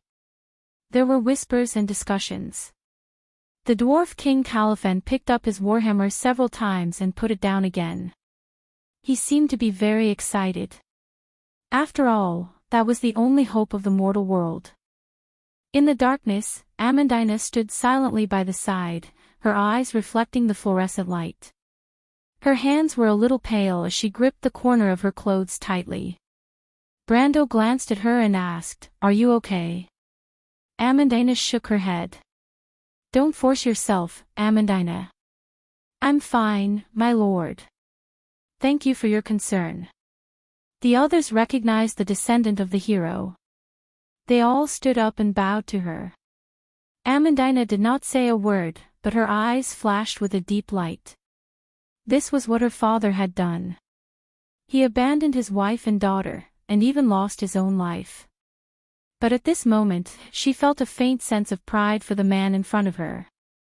The fluorescent light rose from the sand table and finally formed 7 pillars of light. The 7 pillars of light floated above a ruin. Brando stared at the pillars of light and suddenly remembered something. It was the elk in the forest, exuding a holy white light. It proudly raised its head and stood under the moon, watching them and the refugees. "That's the Stag Hills." Freya's eyes also flashed with a bright light. She looked up and said excitedly, "Brando, I remember we've been there before." Brando nodded. Golden Flame Slumber, Fairyland, the legacy of the saint. Clatter, clatter. The sound of scattered footsteps came from the fog. A few figures separated the fog. From their attire, these people should be the Highland Knights from Karsuk. But the Highland Knight had been reorganized as part of the kingdom's new Southern Legion. They rarely left their station without orders, so why would they come to Bucci, which was hundreds of miles away? "Over here." Suddenly, someone shouted. The knights gathered and looked up at the 2 colossal statues in the fog with some reverence. The colossal statues holding spears towered into the top of the cliff, looking straight ahead. They had not changed since Brando saw them for the first time 5 years ago. It was as if time could not leave a mark on these boulders. They stared silently, as if their gazes had already penetrated the long river of history. At a certain point in the past, they saw the arrival of this moment. 17 knights formed a team and entered the canyon. The fog in the canyon had dissipated a lot, and the lone golden apple tree on the hill was still standing among the rocks. When they saw the tree, the knights were excited. This was the first time in 5 years that the legacy of the Saint of the Stag Hills had reappeared, and it was exactly as described by His Majesty the Flame King. They followed the direction indicated on the map, comparing it with the lone tree on the hill, and soon saw 2 huge rocks intersecting one another. Seeing this, the knights showed a look of understanding, and one by one, they ducked under the boulder. They came to the other side of the boulder. At the height of a person, there was a thumb-sized hole. 5 years had not left any mark on the hole, and even the scratches were still as fresh as new, as if everything had stopped at the moment when Allah shot the arrow with her own hands. However, as time passed, the 4 people who had passed by had already changed. An ignorant young man who wanted to change the kingdom, a country girl from the countryside of Butchie, an unruly and capricious golden dragon princess who was unwilling to take responsibility, and a silent silver dragon girl who seemed to be aloof from worldly affairs. The fairy fruit on the branch, the legendary pure golden apple, seemed to have passed through the hands of several people and truly changed everyone's fate. It was just that the secrets of history were now hidden under the vast fog. The knights did not even look at the arrow mark and walked forward. Not long after, someone in front let out a cheer. The knight in front stopped and moved the scattered gravel away, revealing a square iron box below. They opened the box and saw the stone slab sleeping in it. The leading knight only took a glance at the stone slab and immediately closed the box again. He turned around and said to everyone, "We have found the thing. Immediately inform His Majesty the Flame King." The message from the Stag Hills passed through the mountains and forests, passing through one node after another, along the mountains of Chablis, over the Greyhole Mountains, turned into a magic symbol, and finally floated into Castle Abes in the southern part of the Maxon Plains. From a window, it drilled into a dark red prismatic crystal placed on a metal platform. The crystal became brighter, and a moment later, a slender hand picked it up. Maynard quietly looked at the mysterious symbol in the crystal pillar, and a voice came from behind her. "Maynard, where is the message from?" The female knight put down the crystal and turned around to look at the face that was almost identical to her, and felt a slight warmth in her heart. "The relic of the saint has reappeared in the Stag Hills," she replied with an old-fashioned voice. "The Highland Knights have found that thing, and this is a message to inform Mr. Brando." "Sister. It's His Majesty the Flame King." Maynard pouted. She was filled with complicated feelings towards the man who gave her a real new life. He kept his promise and allowed her to finally obtain freedom, true freedom, and not another person's substitute. The nightmare in her deepest dreams finally passed at this moment. Sometimes, when she woke up in the middle of the night, she would even cry in a daze. But those were not tears of sadness, but tears of joy, of disbelief. But for some reason, the female knight did not want to be the first to show her weak side, especially in front of her other side, Allium Japonicum. She put away her emotions and looked at her nominal sister. Allium Japonicum smiled, fully aware of the little girl's thoughts. She shook her head. Beneath her fair cheeks was a blood-red pattern that extended all the way to her neck. Against the warm afternoon sun, it added a bit of a mysterious color. The power of the dragon blood pool had inevitably left behind traces of magic and life when it had molded her body.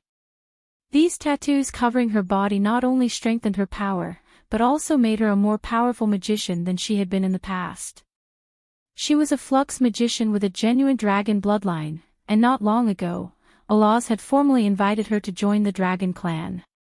"Should we inform Ampere Seal?" Maynard asked. "Let's inform Ampere Seal." Allium Japonicum nodded and put down the document in his hand.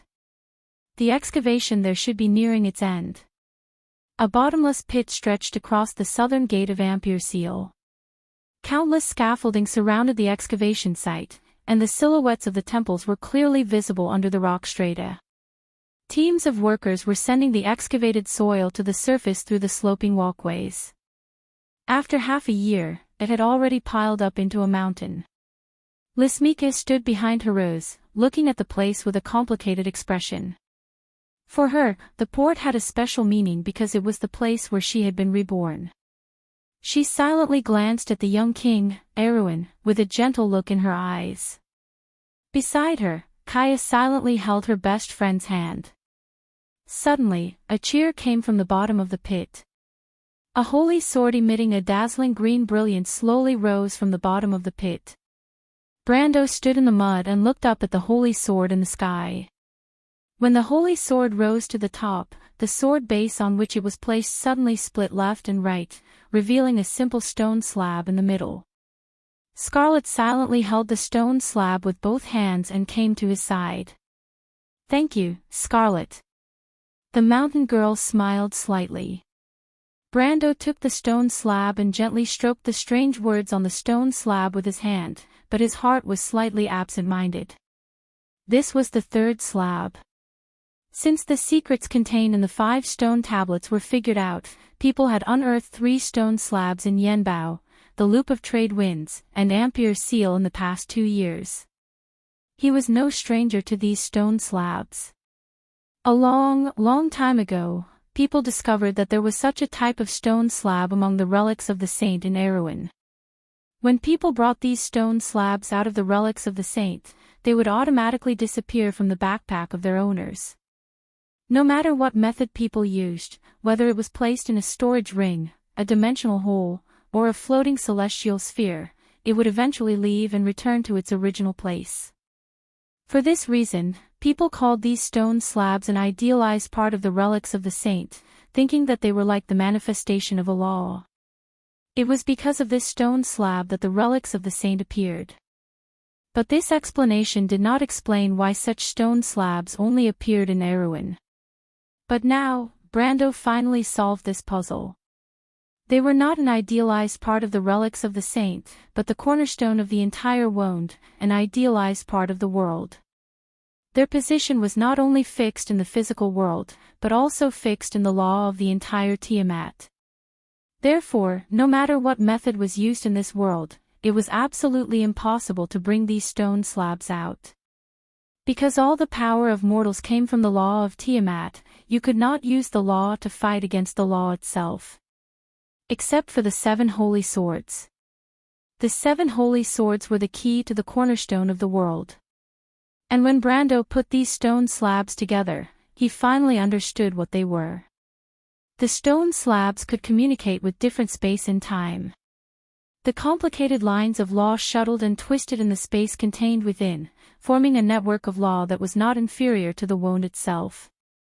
If the 7 holy swords were just the foundation of the crown, then the sphere formed by the 7 stone slabs was a real bright crown. And this crown represented a door. Brando knew why it was a door, because in a long memory, he had seen something similar more than once. Before the mountain of ceasing storms opened. Before the huge underground palace of the earth breath opened. Before the ring of the world opened. Before the throne of the wolves opened. That was the precision of time, the end of time, the world dungeon. But the key to the law that opened those world events, compared to the thing in his hand, was simple and not worth mentioning. It was like a laughable inferior product. There was only one key, and it was as precious as the entire world. When he held it in his hand, he could feel how unique it was. He suddenly understood where the throne of destiny was. It turned out that he had been there a long time ago. At that time, the horrible pressure from the dungeon's golden door like quicksand stopped him. But he was now sure that there should be a larger space behind the door. As Martha said, there was a huge secret buried under Erewhon. Otherwise, it could not explain why the cornerstone of the 7 Tiamat law would be buried in this small place. 2 years was a long time. From the year of the White Holy Griffin to the year of Spring Dawn, mortals did their best to create all possible miracles on the battlefield. The coalition forces of the 4 holy temples defeated the Crystal Cluster army where Cruz had been defeated and recovered Rushta in one fell swoop. In the south, the armies of the dwarves, Erewhon, Naga, and Lion Men had also gone deep into the White Holy Plains. With the help of the Hazel Fleet, they began to attack Cloak Bay. The recovery of the Cruz Empire was imminent, and the Hazel Highlands seemed to be in sight. Although humans had fallen into a large area of land north of Alkash, between the 2 fortresses of Valhalla and Babel, one in the south and the other in the north, civilization and order had established a vast sanctuary. People called it the Holy Realm to symbolize the hope of the future. It was conceivable that in the not-too-distant future, this land would be the last soil for humans to fight against the twilight. It was like a brand new blessed land created by mortals, nurturing the future of the entire continent. In the battles of various sizes, many names disappeared. Duke Ludwig died in the Evergreen Corridor. Vahina's father, the Duke of Mihodafen, died at the end of the year of the White Holy Griffin. Fanzin also lost their Grand Captain of the Supreme Judgment Knight Regiment. Behind these famous names in history, there were many more nameless heroes, but behind each hero, there were more stars that rose. Madara's stars began to shine like in history, and the younger generation of the Cruz Empire stepped onto the stage of history one by one. In the battles, Princess Magadal replaced her grandfather as the hero and leader of the Silver Bay region, and Freya's name as the goddess of war had long since spread across the White Holy Land. Correspondingly, the fame of the Tanajul and Valhalla, as well as the legends of the White Lion Legion. However, what made Brando smile was that there were occasionally rumors about Princess Phosha on the battlefield. Many people wanted to know who this little princess from Erewhon was, and his students were having a hard time because of this. Compared to these heroes of the new generation, he, who had stayed in Erewhon all this time, gradually lost his reputation after the White Holy Conference. People had even gradually forgotten the existence of the Flame King. Some people thought that Brando had created this sacred alliance, but he had only contributed to this step of the power of order. Although many people who knew the truth were indignant about it, and Solomon had personally asked him about it, Brendel didn't care about it. If the era of mortals is coming, will one still need a savior? Solomon silently glanced at him in response to this answer. He replied seriously, but people will not forget heroes. But Brando understood that forgetting was not an option for the future. He picked up the slate and walked forward. Scarlet held the azure lance in her hand and silently looked at the back of the Lord. She was not a person who liked to get to the bottom of things, but the feudal lord had become more and more silent. His smile seemed to have disappeared from his face at some point. He was always frowning as if he was thinking about something. He would often stare at the sky alone and stare blankly for half a day. Although he did not notice anything unusual, everyone around him clearly felt the change. She still remembered what Miss Freya said to her before she left Erewhon, but how could she interfere with the Lord's decision? No matter what Brando wanted to do, she would only choose to follow behind him silently. Scarlet held her lance tightly and quickly chased after him. As she drew near to her liege lord, Bran turned to look at her, more or less. Scarlet saw the look in the Lord's eyes and was stunned for a moment. There was a touch of regret in his light brown eyes. It was a look she had never seen before. My lord. Scarlet, is the Grey Wolves mercenaries doing well? Everyone is doing well. Erewhon has been peaceful for the past 2 years. We have only been looking for the Saint's legacy and the slate all over the world. We have not encountered any trouble. That's good, Brando replied. I hope that everyone can have good hope, especially you, Scarlet. She stopped and stared at him. Tears suddenly burst out of her eyes. The girl said those words word by word, I will be happy with you by my side. The spring breeze was blowing through this port city. Even after 5 years, it was still difficult to get rid of the shadow of war. But in this land that had once been reduced to ruins, the seedlings called life were taking root and sprouting in the soil. Homes were destroyed and rebuilt. In many places on the continent, such scenes were playing out one after another. Many craftsmen, scholars, and black mages came out of various academies and began to devote themselves to the various battlefronts, supporting the civilization from all sides in this ultimate war. Although the dark clouds of the final war were approaching in the north of Fanzin and the Sea of the Dying Moon, everyone's heart was full of hope. Perhaps many lives would be lost in this war, but as long as the spire of civilization stood tall, the remaining flames would eventually be passed down, until the moment when the prairie was set ablaze again. Brando looked at the distant and blue bay as he took a letter from the night. It was as if after so many years, this was the first time he could look at the beautiful scenery of Ampere Seal with an appreciative attitude. This was such a beautiful world.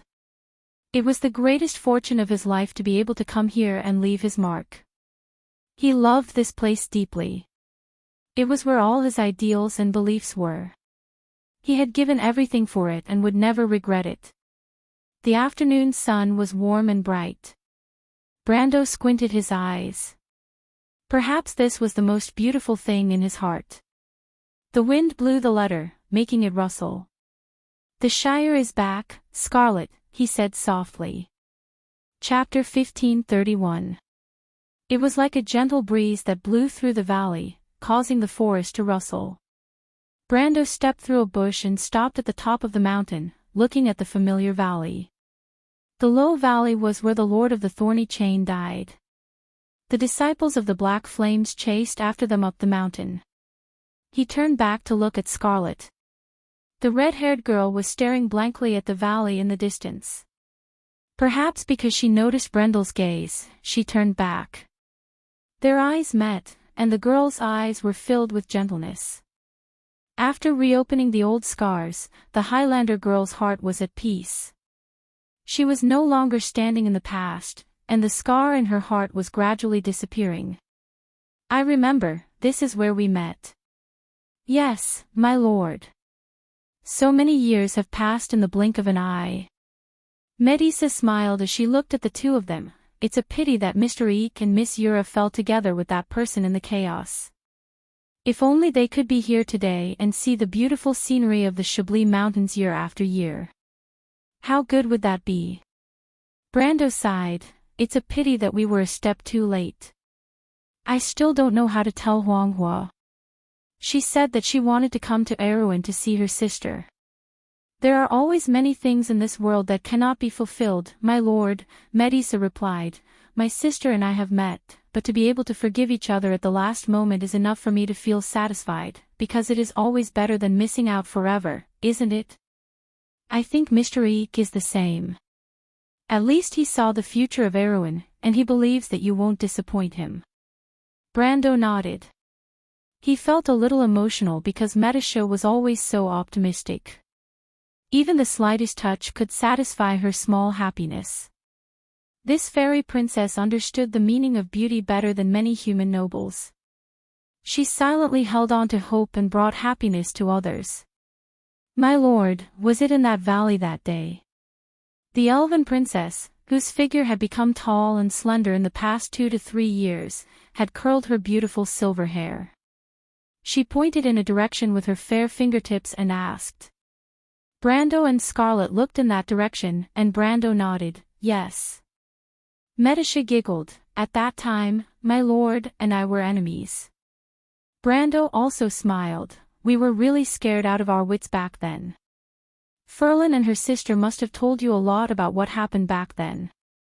I know they like to talk about my embarrassing moments. But if it weren't for them, I wouldn't have been able to deal with you. The princess of the Silver Elves is merciless when facing her enemies." Medisa covered her mouth and chuckled. Scarlet also felt a little amused and couldn't help but ask about the situation back then. She had met Brendel after Medisa, and it was on that night that she suffered a fatal betrayal. The Kabai's blood in her body seemed to be restless, and this was the place where it was awakening. But the power of the golden apple surged and calmed the power of the divine blood. "At that time, his lordship accidentally killed me," Medisa explained the events of that night in a gentle tone. Even though she knew that the matter was resolved, the Highlander girl could not help but let out a low cry. "And then?" she asked. "Even though he knew that I was an enemy, my lord still resurrected me. My lord has always been soft-hearted. That's only for girls." Medisha smiled slyly. "If you don't believe me, you can ask Miss Delphian." Brendel was about to take out his water skin when he heard the words. "Why are you talking about her again?" "Because after all, Miss Delphine is the woman closest to the Lord, but she was clearly the same as Miss Medisa previously, and had a hostile relationship with us." "Are you saying that my lord doesn't have any responsibility for what happened in the Nine Phoenix?" "I'm not blaming anyone, but I hope that my lord can be more concerned about his own safety." Scarlet lowered her head and said with a hint of jealousy. Brando's face turned red. "That's not the same thing." "Ha ha ha," Scarlet giggled. "After all, Miss Roman also said that my lord can't walk away when he sees a beautiful girl." Brando, who was drinking from his water skin, almost choked. He coughed violently and turned his head to look at Scarlet in disbelief. did she really say that? Of course. From Fortress Reedon to Brags, from Brags to Chablis, and from Chablis to Abes, Miss Freya is one, Miss Sue, Miss Amandina is another, Scarlet is another, Jutta is another, and Sifrid is another. It's inevitable that Miss Roman is unhappy, isn't it? After all, she's your real girlfriend. What are you talking about? Miss Sue is only the daughter of the Redo, and what does Miss Jutta have to do with me? Brando could not help but retort, not to mention Sifrid, how old is she? What the hell are you thinking about? Medisha laughed happily. So, my lord doesn't deny that he has other thoughts about Miss Amandina, Miss Freya, Scarlet, and me? The Highlander girl gasped in surprise and quickly stole a glance at Brando. Brando opened his mouth, but no words came out. I should have known that this little princess is actually black from the start. The valley was filled with the scenery of midsummer. Blooming lilies and ginkgo leaves adorned the Holy Land and the forest. The majestic temple surrounded by greenery had changed with the passage of time, and there was a sense of emptiness. Simple and unadorned wisteria climbed up the outer wall that had been in disrepair for a long time, and layers of leaves were smeared with a layer of emerald green. Brendel looked at the empty holy cathedral with some disappointment. Although he could not help but have some expectations in his heart, he also understood that the kind farewell was probably just a beautiful nostalgia. It's been a long time, my friend. Remember to come back here and tell me what happened outside. A few decades, or even 100 years is fine, but don't go back on your words, my friend. The ancient voice still echoed in the forest and did not fade away. A few decades, 100 years, how long was that? It was almost half of a mortal's life. When he grew old, would he still remember the beautiful promise he made in the mountains of Chablis? Brando lowered his eyelids and felt a little heartache. Perhaps the past would never come back. 100 years later, this place would only be a quiet ruin, and he would no longer exist in this world. A friendship would silently disappear here. If possible, Brando did not want to return to this place. He would rather leave this world with a trace of luck than face this silent reality. Therefore, he raised his head and looked at the bastard standing outside the holy sanctum with some dissatisfaction. It was his subordinate who had just returned from the Silver Bay area. The Shire smiled as he looked at Brando and the other two who were walking over. He was obviously waiting for them, and he said with a frivolous tone, "It's been a long time, my lord. It seems like you have already taken care of our two beauties." "Shut up, no one thinks you're a mute." Brendel glared at him. "Shut up, no one thinks you're a mute." Seal could not help but laugh out loud. He laughed so hard that tears rolled down his cheeks. Brendel finally understood that this bastard had been using magic to eavesdrop on his conversation with Medisa, and that question was done on purpose. "Speak," Brendel gritted his teeth. "Why did you ask us to come here?" "It's a small matter," the Shire stopped laughing and said seriously. "It's also to allow my lord to meet someone." Meet someone? Brando felt his heart skip a beat. He heard the rustling of footsteps as if they were walking on grass, and he turned around in disbelief. A tall and handsome elf stood there and looked at them with a smile. The elf had a reserved demeanor unique to the Silver Tribe and spoke to Brando in a soft voice. "It's been a long time, my friend." It was a simple greeting, but it gave Brendel the illusion that everything had changed. Yes, it's been a long time. The last time he was here, he was still clueless about Erwin's future. He could only rely on his foresight in the dark to find a chance. The tiny hope he had built in Ferber, the spark he had ignited in the loop of trade winds, the numerous battles he had gone through, and finally, Ampere Seal had turned the tide. After everything he had done, he had finally reached this day. Everything had changed. The first time they met, it seemed like it was only yesterday. "It's been a long time," Brando said this after only 5 years, but when he said this, he had the illusion that he was relieved of a burden. "I didn't go back on my word, my friend." The wind started to blow in the valley, and it was a little windy today. For the Fireclaw Lizardman Lord, Ropar, the scene in his memory had long disappeared. His former hometown had turned into pieces of broken land floating in the void. The flame in the center of the world was no longer burning fiercely, and it was constantly radiating golden light in all directions. The scorching river had become deathly still, and the lava was no longer flowing. The fiery temperature was slowly extinguished, and the lava had turned into scorched black and cold rocks. The elements seemed to have lost their home, and wandered in the vast space at a loss.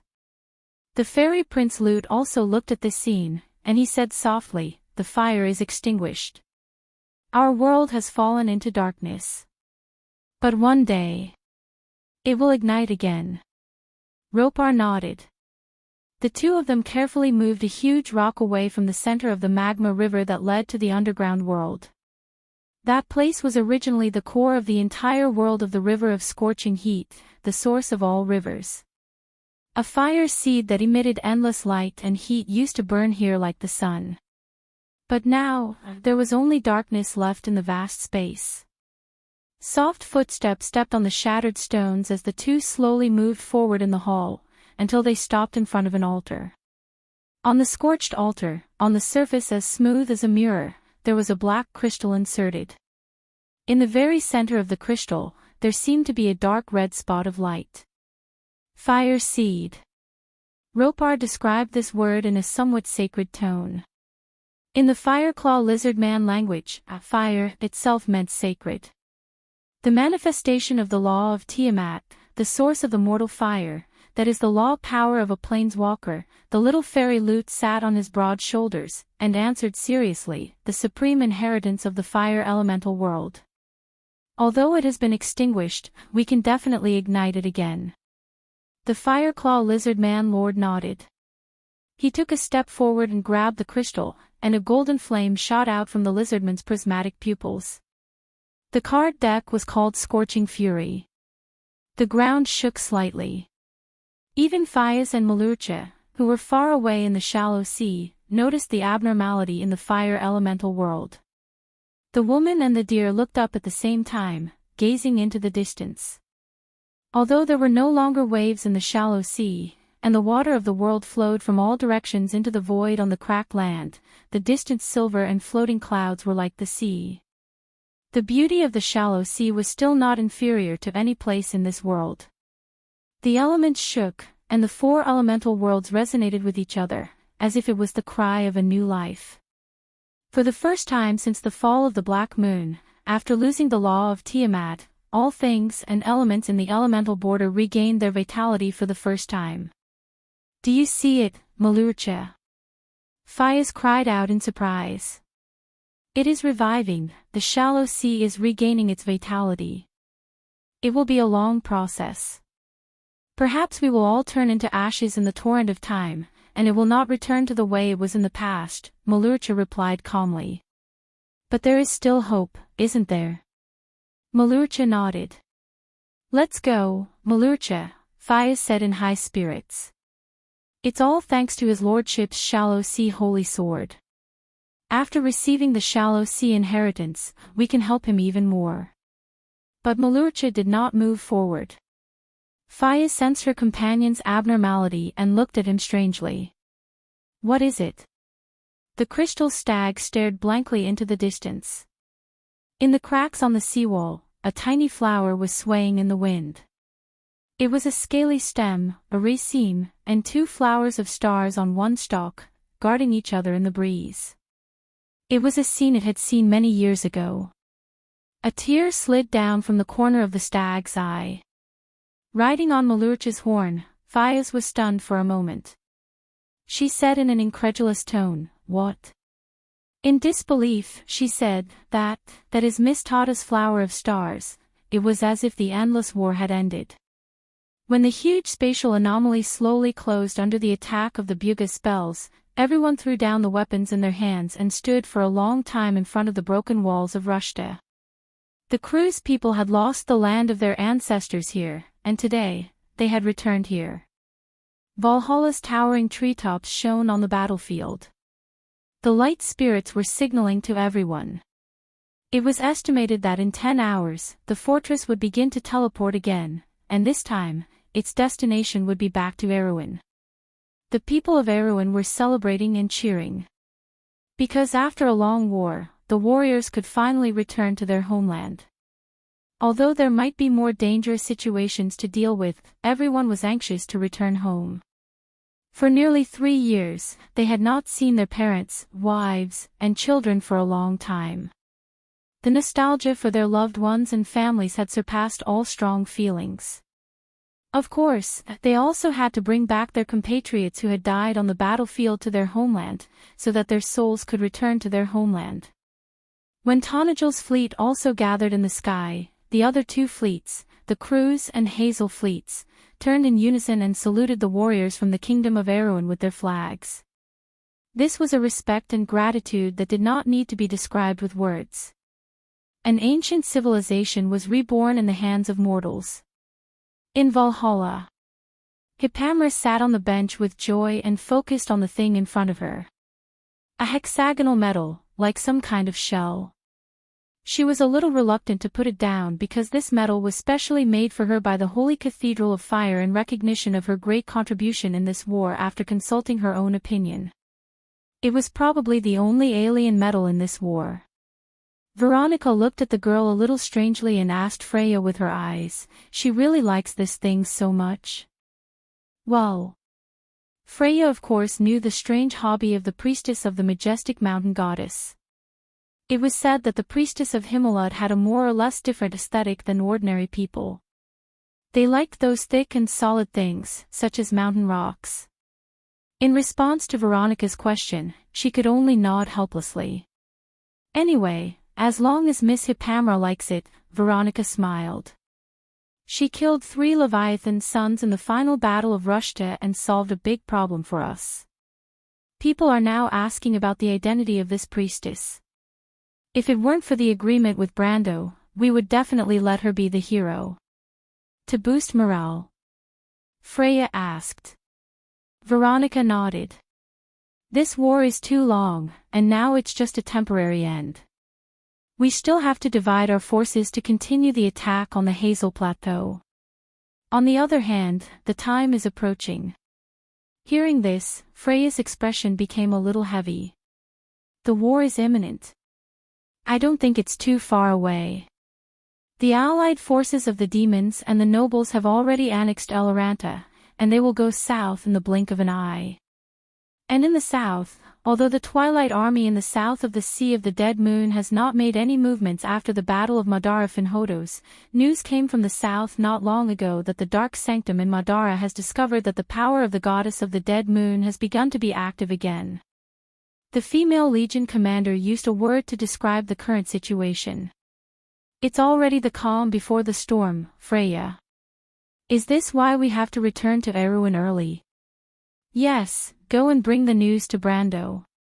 We just have to wait for the druids to confirm the news and return from outside the elemental frontier to see the current state of the world crystal wall. Veronica sighed.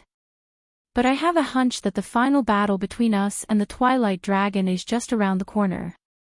But are we ready? Freya blinked, sighed softly, and asked. Even if we aren't, it's not up to us to choose, Veronica replied. For our world, for our survival, we must win. I understand. Freya suddenly bowed to the female Legion commander. No matter what, I will do my best, teacher. Veronica nodded with relief. I believe in you. You and Vahina are my favorite students. Although you are not from Cruz, at this juncture, your identity is not important. I will pass on my life's knowledge to you in the hope that you can pass on these things in this war. Even in the face of defeat, I hope that you can protect yourself. Teacher, Veronica smiled slightly and said softly, consider this a kind reminder to my student, and also a little selfishness of mine. Freya, this is not a good thing for an excellent commander. Because a truly successful commander should be able to withstand failure first. The Valkyrie took a step back. Chapter 1532. So, what's going on? The 3 of them sat on the ground, and Brando asked, "Why do you want to go to Silver Bay all of a sudden, and what does this have to do with you, Nalathar? Didn't you return to the sacred Silver Valley?" The trees rustled, and the warm sunlight shone through the branches, leaving mottled spots of light on the green meadow. In the depths of the forest in the distance, a young deer was alertly pricking up its ears and looking over. There were a few bright mushrooms at the edge of the forest, and a snake with ring-shaped stripes was curled up in the bushes. Scarlet knelt beside Brando, looking at the quiet and languid afternoon scenery. Nalathar smiled and did not answer, leaving the right to answer to the Shire. The Shire smiled and replied, "I just wanted to find my old self. Your grandfather was so famous, and as his attendant wizard, the name of the Shire must have many stories. Of course, more importantly, Metasha and Miss Hippamra both got their own legacies, and I can't fall behind." What does this have to do with anything? Because the source of every planeswalker's power is related to experience, whether it's other people's or their own. The worlds they see in their travels form part of the laws they create. Brando saw that the Shire was serious and did not seem to be lying, so he asked, "Then why Silver Bay?" "I don't know, but there's a vague impression in my memory, telling me that there's something I'm looking for there." "And the result?" The Shire sat up straight. "I found something interesting. I found that when I was young, I studied under the Buga people, and lived in the Silver Bay area for a long time." "Studied under the Buga people?" "My lord, you know that the Wizard of the Tower was once a follower of the Buga people, and we originally built a kingdom in the Silver Bay area.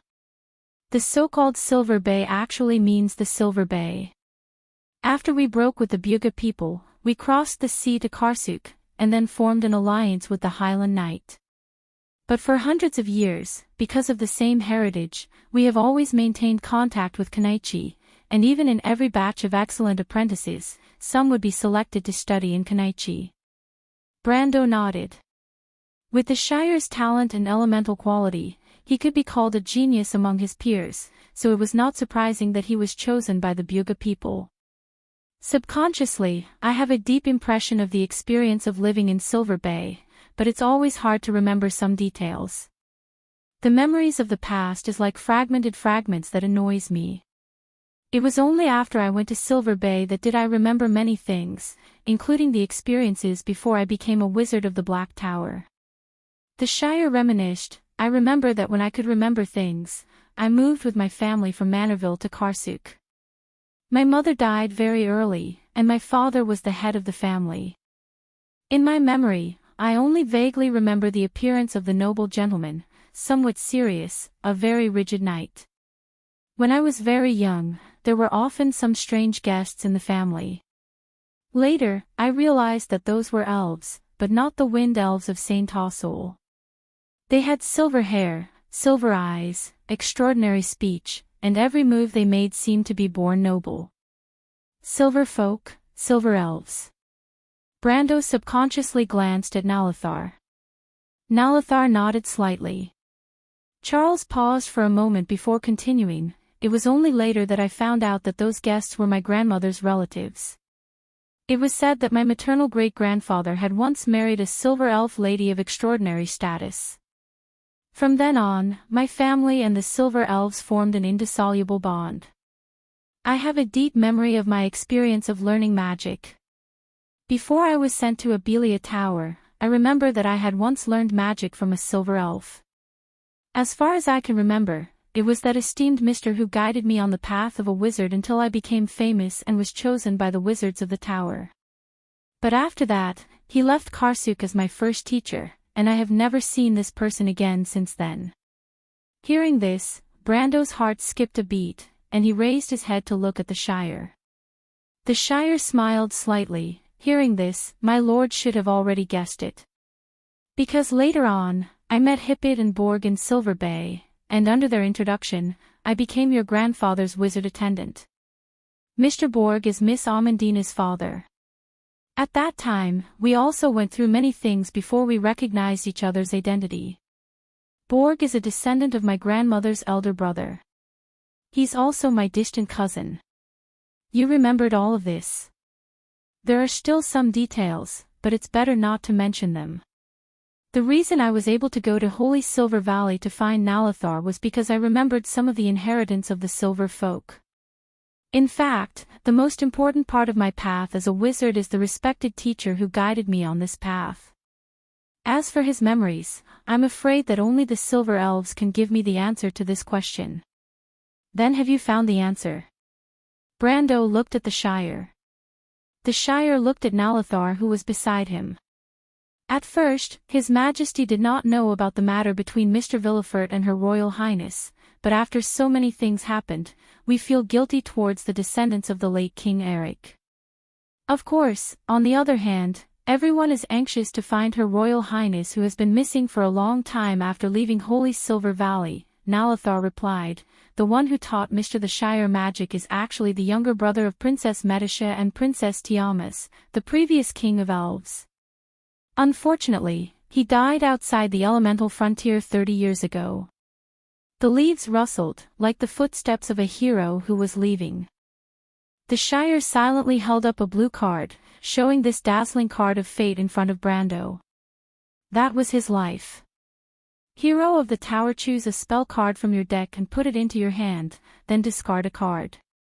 If you have 3 or more spell cards in your graveyard, banish the Shire of the Tower to exile Hero of the Tower, then transfer him back to the battlefield under the control of his owner and convert him. Convert. The Shire of the Tower King. The Shire of the Tower King enters the battlefield with 5 mana counters. Add 1 mana counter, reduce the power level of any target creature on the battlefield by 1 level. If the target's power level is lower than elemental power, destroy it. Reduce 3 mana counters.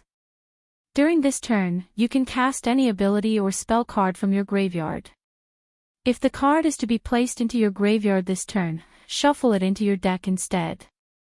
If this card has more than 20 mana counters, banish the Shire of the Tower to exile Hero of the Tower, then transfer him back to the battlefield under the control of his owner and convert him into Hero of the Tower.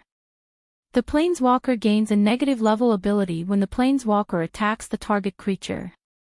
When the Shire of the Tower has 0 mana counters, banish the Shire of the Tower to exile Hero of the Tower, then transfer him back to the battlefield under the control of his owner and convert him into Hero of the Tower. Cannot be destroyed. The cold winter fog shrouded Fort Brown Raven. The towering towers on both sides of the recently completed fort stood in the fog, monitoring the Fanzon Plain in the north. That place used to be the most prosperous area, but now it was deserted and dead. Suddenly, there was a rush of horse hooves in the foggy forest, breaking the silence of the early morning. The soldiers on the tower hurriedly lowered the drawbridge. The iron chains clanked as the thick wooden planks hit the dry mud, kicking up a cloud of dust. A knight came out of the fog. He pulled on the reins of his horse and dismounted outside the gate. His body was drenched in sweat and dew. The soldiers immediately went up to him, took over the reins, handed him a water bag, and brought over another horse. The knight did not stop. He did not even have time to drink water. He quickly jumped on the back of another horse. Open the gate. He shouted and went around in a small circle. The gate on the other side of the stronghold had already creaked open. He whipped his horse and rushed out from that direction, leaving only the back of his figure for everyone to see. Such a scene was playing out in every fort north of Alcash. It was not even the 10th month of the year of spring, but a piece of news had already spread in the north. The Dusk Army in the north was recovering. Tens of millions of monsters were gathering in the 10 cities, east of Eloranta, and the Ring of the World. They were heading south. Outside the elemental frontier, the Buga mages who were monitoring the area also sent out messages. The Dusk Dragon was awakening. 5 years later. The last seal left by the Sage of the Earth had finally begun to loosen. At the same time, on the highlands south of Erewhon, the Karsuk people were welcoming a special celebration. After 3 years of reconstruction, the area from Diaz, Darlangi to Silver Horse City had already formed a solid defense line. In order to prepare for the upcoming war, the civilians had already been evacuated. The Caligos, who had lived here for generations, had also left their homeland for the first time to rebuild their new homes in Manowir and Vero.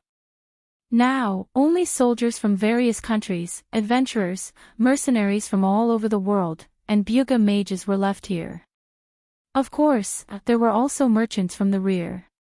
These merchants had spontaneously transported goods from Lantern Island, Grimoires, and other places to prepare for the long-awaited winter solstice festival. This was the most traditional festival in Karsuk. In most areas of Erewhon, there was also the custom of hunting and revelry on the winter solstice. It could even be said to be an important symbol of the old year in this ancient kingdom. Although the armies of different countries were left here, some of them came from different cultural areas. For example, the Wind Elves often fasted on the winter solstice to commemorate their heroes and sages who died in the War of the Holy Saints. But this year, at the end of the year of spring dawn, everyone did not know if there was any meaning in living tomorrow. So, people put aside their differences and joined the ranks of Erewhon to welcome the Grand Carnival. After night fell, in many areas, bonfires were lit all night long. From afar, they looked like a series of stars, dotting the dark highlands. All food and drinks were freely available at the carnival. The streets were hung with colorful tassels and flags. People sang and danced to their heart's content and wished each other well, hoping to survive the war. Knights from different areas even started a competition. At one point, it developed into a drunken riot, making the scene a mess. But people laughed, and when the drunken rioters sobered up, they shook hands with each other and left politely. Most of the noble officers turned a blind eye to what was happening below. They pretended that they didn't see anything. That was because there was also a banquet going on in the castle. People were toasting each other, and words of hope for victory could be heard everywhere. The only thing that was a little disappointing was that there weren't any beautiful and delicate noble ladies to liven things up. There were only a bunch of burly old men in the castle.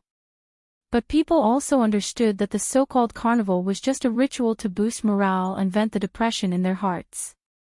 They knew that perhaps the moment the sun rose tomorrow, when everyone put down their wine glasses, they might have to abandon everything and set foot on the battlefield of life and death. And that day was not too far away. This was Erewhon's last new year.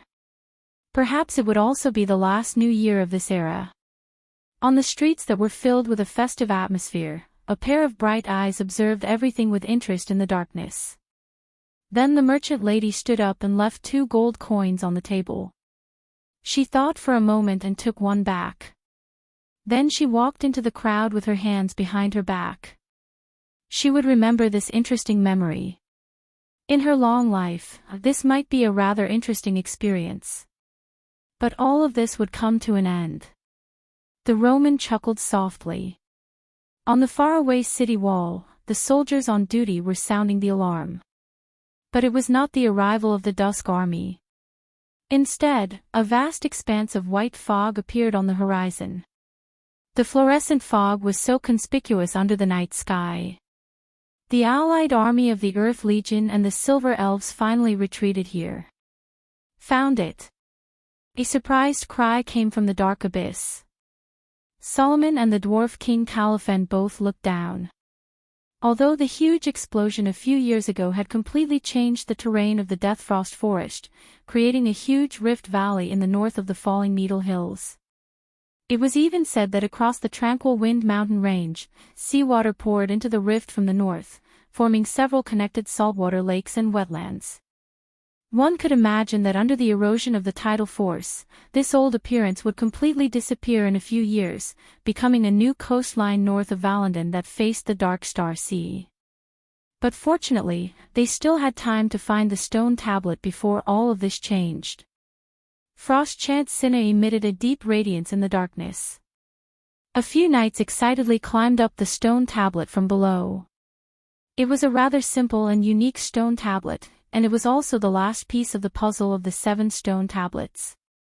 Finally, before everything, the dwarf king Califen could not help but let out a long sigh. I hope it's not too late. Lady Martha bless us, let this last hope really come true. Solomon nodded. Behind him, Akani had already ordered the knights, immediately bring it to the Abbey's territory and find the Flame King. Also, help us pass a message to the Flame King, my lord. Ajani turned her head and met Solomon's eyes, their silver eyes exchanging a look. In the end, the Mage King nodded his head, and the Dwarf King Califen also heavily placed his warhammer on the ground. Without waiting for the Queen of Silver Fire to speak again, he replied in a gruff voice, "That's right. Tell His Excellency Flame King that everything has been prepared, and everyone is in their positions. Go and tell him that the war is imminent." Chapter 1533. Valhalla always looked particularly beautiful near the end of the year. The whole city was shrouded in a special atmosphere, warm and peaceful. Snowflakes floated outside the dark window. In the distance, Princess Street was lit up, and the light of magic was connected in the darkness, forming a bright necklace. Below them was a peaceful outer city. Lights were everywhere, and behind every window was a warm family. Above was a brightly lit mid-level platform, where the citizens were having a night of revelry. Kiara held her cheeks. His eyes twinkled with starry light as he stared at them enviously. This was her third year living under the fence. Since the death of Levin Ornazan, Her Royal Highness sent her to this place in the name of marriage. But in essence, this was to keep Kiara away from her ill-intentioned relatives. After all, in House Cypher, there were still many people who coveted the inheritance of that title. Kiara was not uncomfortable with it. She did not like or hate the Abbeys, but she was interested in the Count, her nominal fiancé. In this era, women tended to have children at a very early age, especially noble girls. Chiara didn't really mind this marriage. After all, the other party was the spouse that her brother Ornazan had personally arranged for her, and he was so outstanding.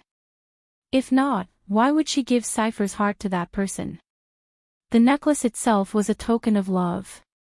But what made her a little annoyed was that her distant cousin always looked at her like she was a child, afraid that the Count would taint her.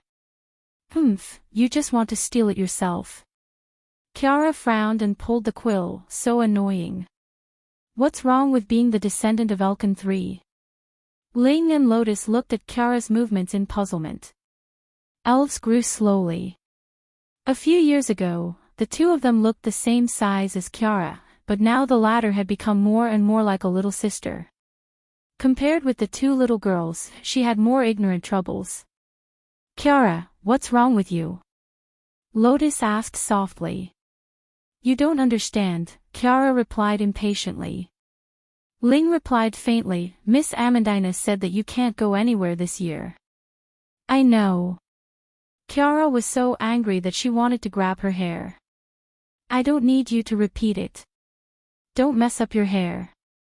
She helped her fasten the last brass button and reminded her. Metasha was behind the three of them, holding Ling's hair and braiding it for her. She smiled and listened to the three girls talking. Although the two sisters were fostered under Scarlet's name, as her elder sister's daughters, they could be considered her true family in this world. Miss Amandina is too strict with them.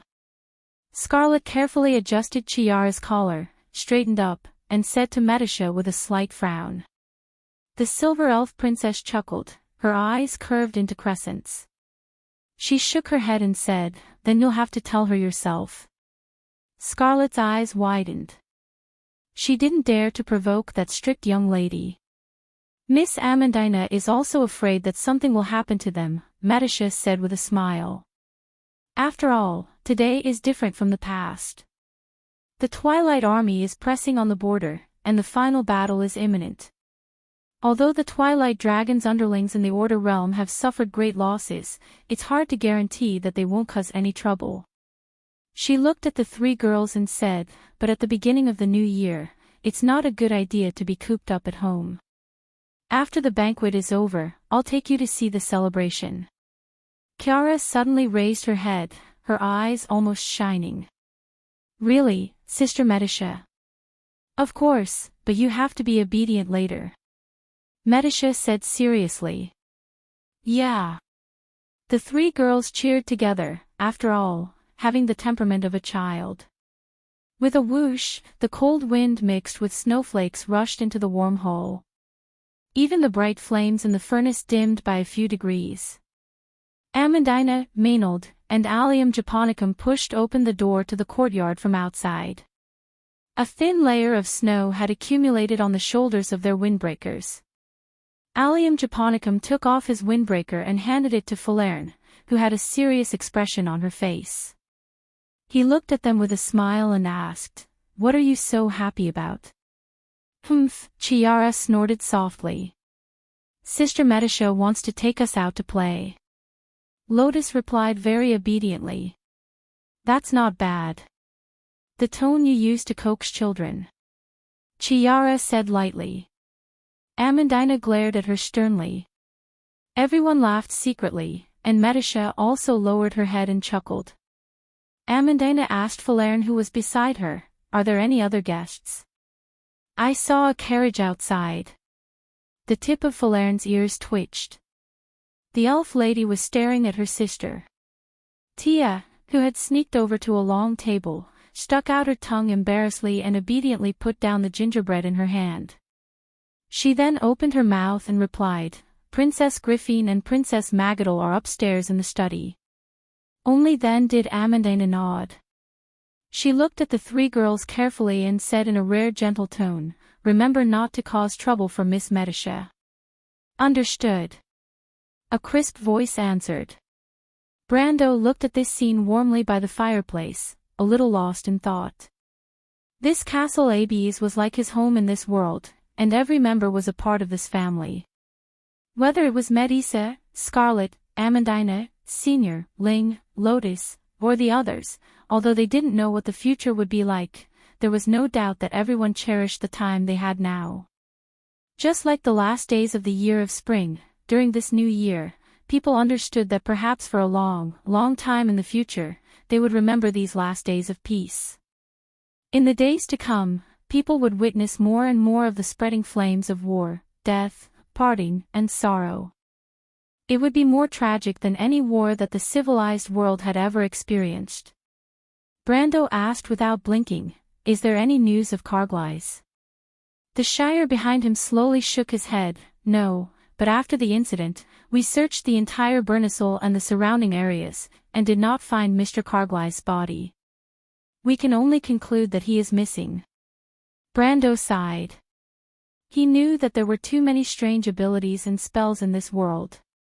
Even if they did not find the body, there was no guarantee that Carglass would be completely safe. Presumably, when Carglass covered Haru's and Mikaya's escape, he must have prepared himself for everything. Brendel felt a little disappointed. Back then, he was the one who had led this young man onto this path. He had promised to protect his marriage with Maria, and now that the old nobleman had finally agreed, this outstanding young man would not be able to wait for that day to come. Her Highness has also asked about this matter. The astrologers believe that this is not a sign of death. Perhaps we have not lost all hope. The Shire replied, "I think so too, but I can't free myself now. The situation in Karsuk is getting worse by the day, and the local affairs have been entrusted to the patrolling cavalry of Lantern Island." Brando nodded, understanding that this was the only way. He gently put down the letter in his hand and flattened the corner of the paper with his fingers. After a while, he asked again, "The Shire, what is Gaia?" The Shire looked at the letter and hesitated for a moment. "Is this the letter that Mistress White wrote to you?" Brando nodded. "Then for this question, my lord, you should ask Ovina or Miss Andrea. After all, they are the only ones who know about the mythological era of the past." The Shire replied. The fire in the fireplace not far away burned, and the red light reflected on one side of his face. "I asked them." "Oh, what did they say?" "Gaia is not part of Tiamat's authority, and only Martha knows of Gaia's existence. Its duty is to nurture life. The curved surface project that created me was completed by Martha with the help of Gaia's power. Tiamat's network only provided the necessary energy for this project. It was because of this that the Twilight Dragon was successfully fooled. The Shire was surprised to hear this, and asked, "Doesn't that mean that Gaia does not have the authority of Tiamat's law, and is not a god?" Brando nodded. "That seems to be the case. I remember that in the era of the divine people, Gaia was not a real god. The main god of the Temple of the Earth was the goddess of the mountains, Himalud. Although the lion men and dwarves of Toquinen respectfully called Gaia the mother of the earth, there is no record of this goddess participating in the war in the pale poem of the past." The Shire frowned, and suddenly remembered something. But Brando asked, "What if she is not a goddess of war?"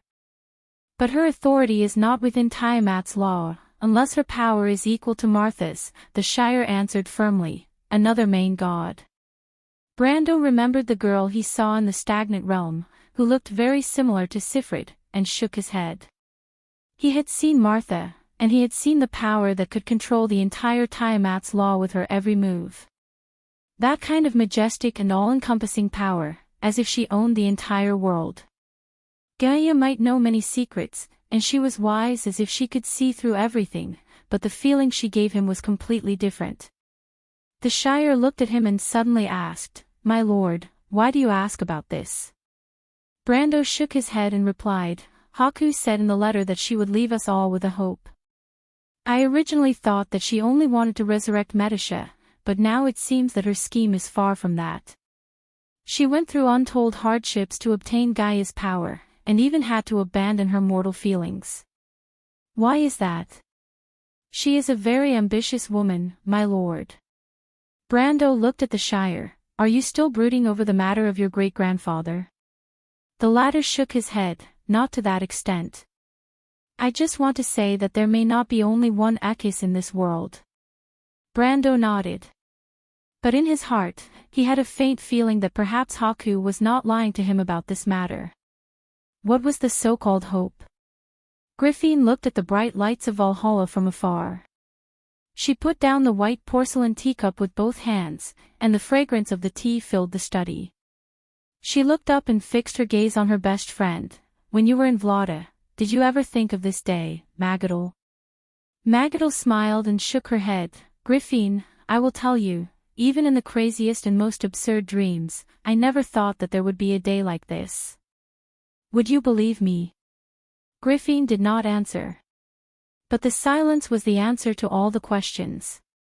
Yes, who would have thought of this?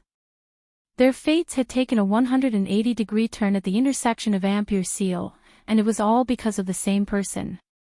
Griffin gently rubbed the edge of the teacup with her slender fingertips. "Sometimes I even have an illusion that this is not my real fate.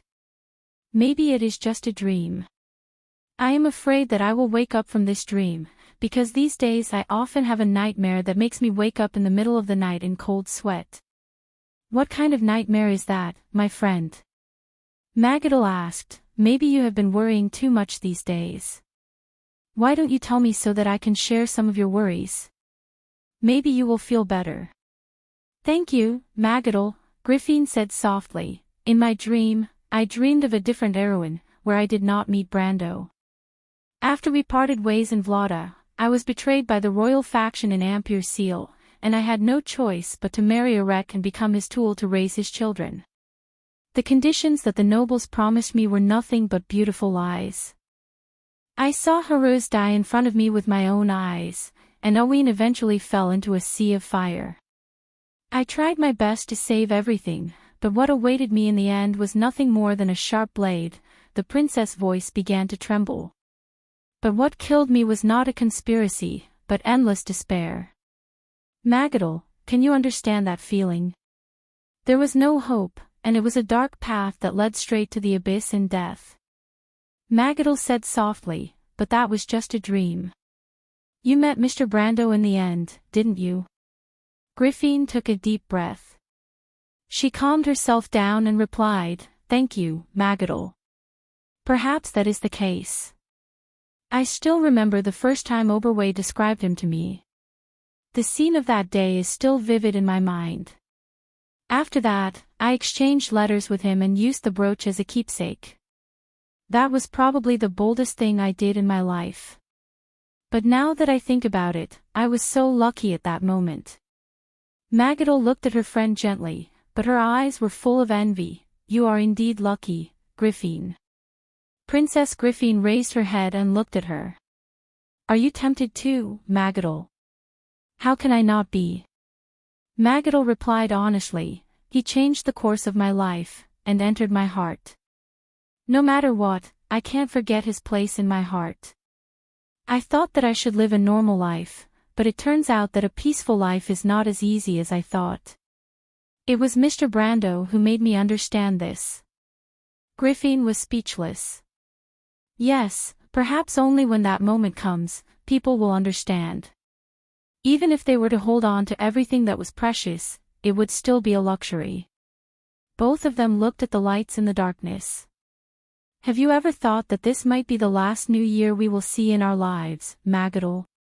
But people still carefully guard this last bit of light. I hope the long night will pass.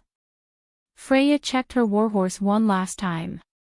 She patted the neck of the beast, smoothed its fur, and carefully fed it with hay and beans before carefully leaving the stable. In the distance, the soldiers of the White Lion Legion were cleaning their weapons and armor. Although it was the new year, the whole camp was bustling with activity. Everyone was making their final preparations. After today, they would leave their homeland and go to the highlands to participate in the real war. Although it was the first time for many of them to go to the battlefield, they were very brave and joking with each other. A young soldier was excitedly discussing his future wife and life after the war. Although many of them knew that most of them would not be able to return to this land. But they encouraged each other. Everyone clearly understood that the reason why they were willing to die was because they could not let go of their worries.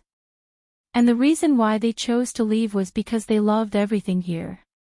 Freya stood silently in the darkness. But what was the reason for her worries? Was it just for Erwin? Or was it for everyone in Butchie? She looked at the young soldier's face from afar, and the happy smile on his face. She felt a stab of pain in her heart. It was like that night in Bragg's. The bright moonlight shone in the small alley of Bragg's, and melodious music came from the tavern like a nocturne. The two of them looked at each other. She could still remember how she had dressed up in her favorite military uniform, but that stupid guy hadn't seemed to notice. He had only told her about the things she needed to pay attention to in the future, and then put on the ring she had given him with his own hands. Now do you understand why I want you to go to the Royal Knight Academy, Freya? Because Freya, I need your help. Aween's goddess of war bit her lips as tears rolled down her cheeks. I don't know, but I'm only doing it for you. All of this is, she covered her mouth and turned around, but she did not expect to bump into someone.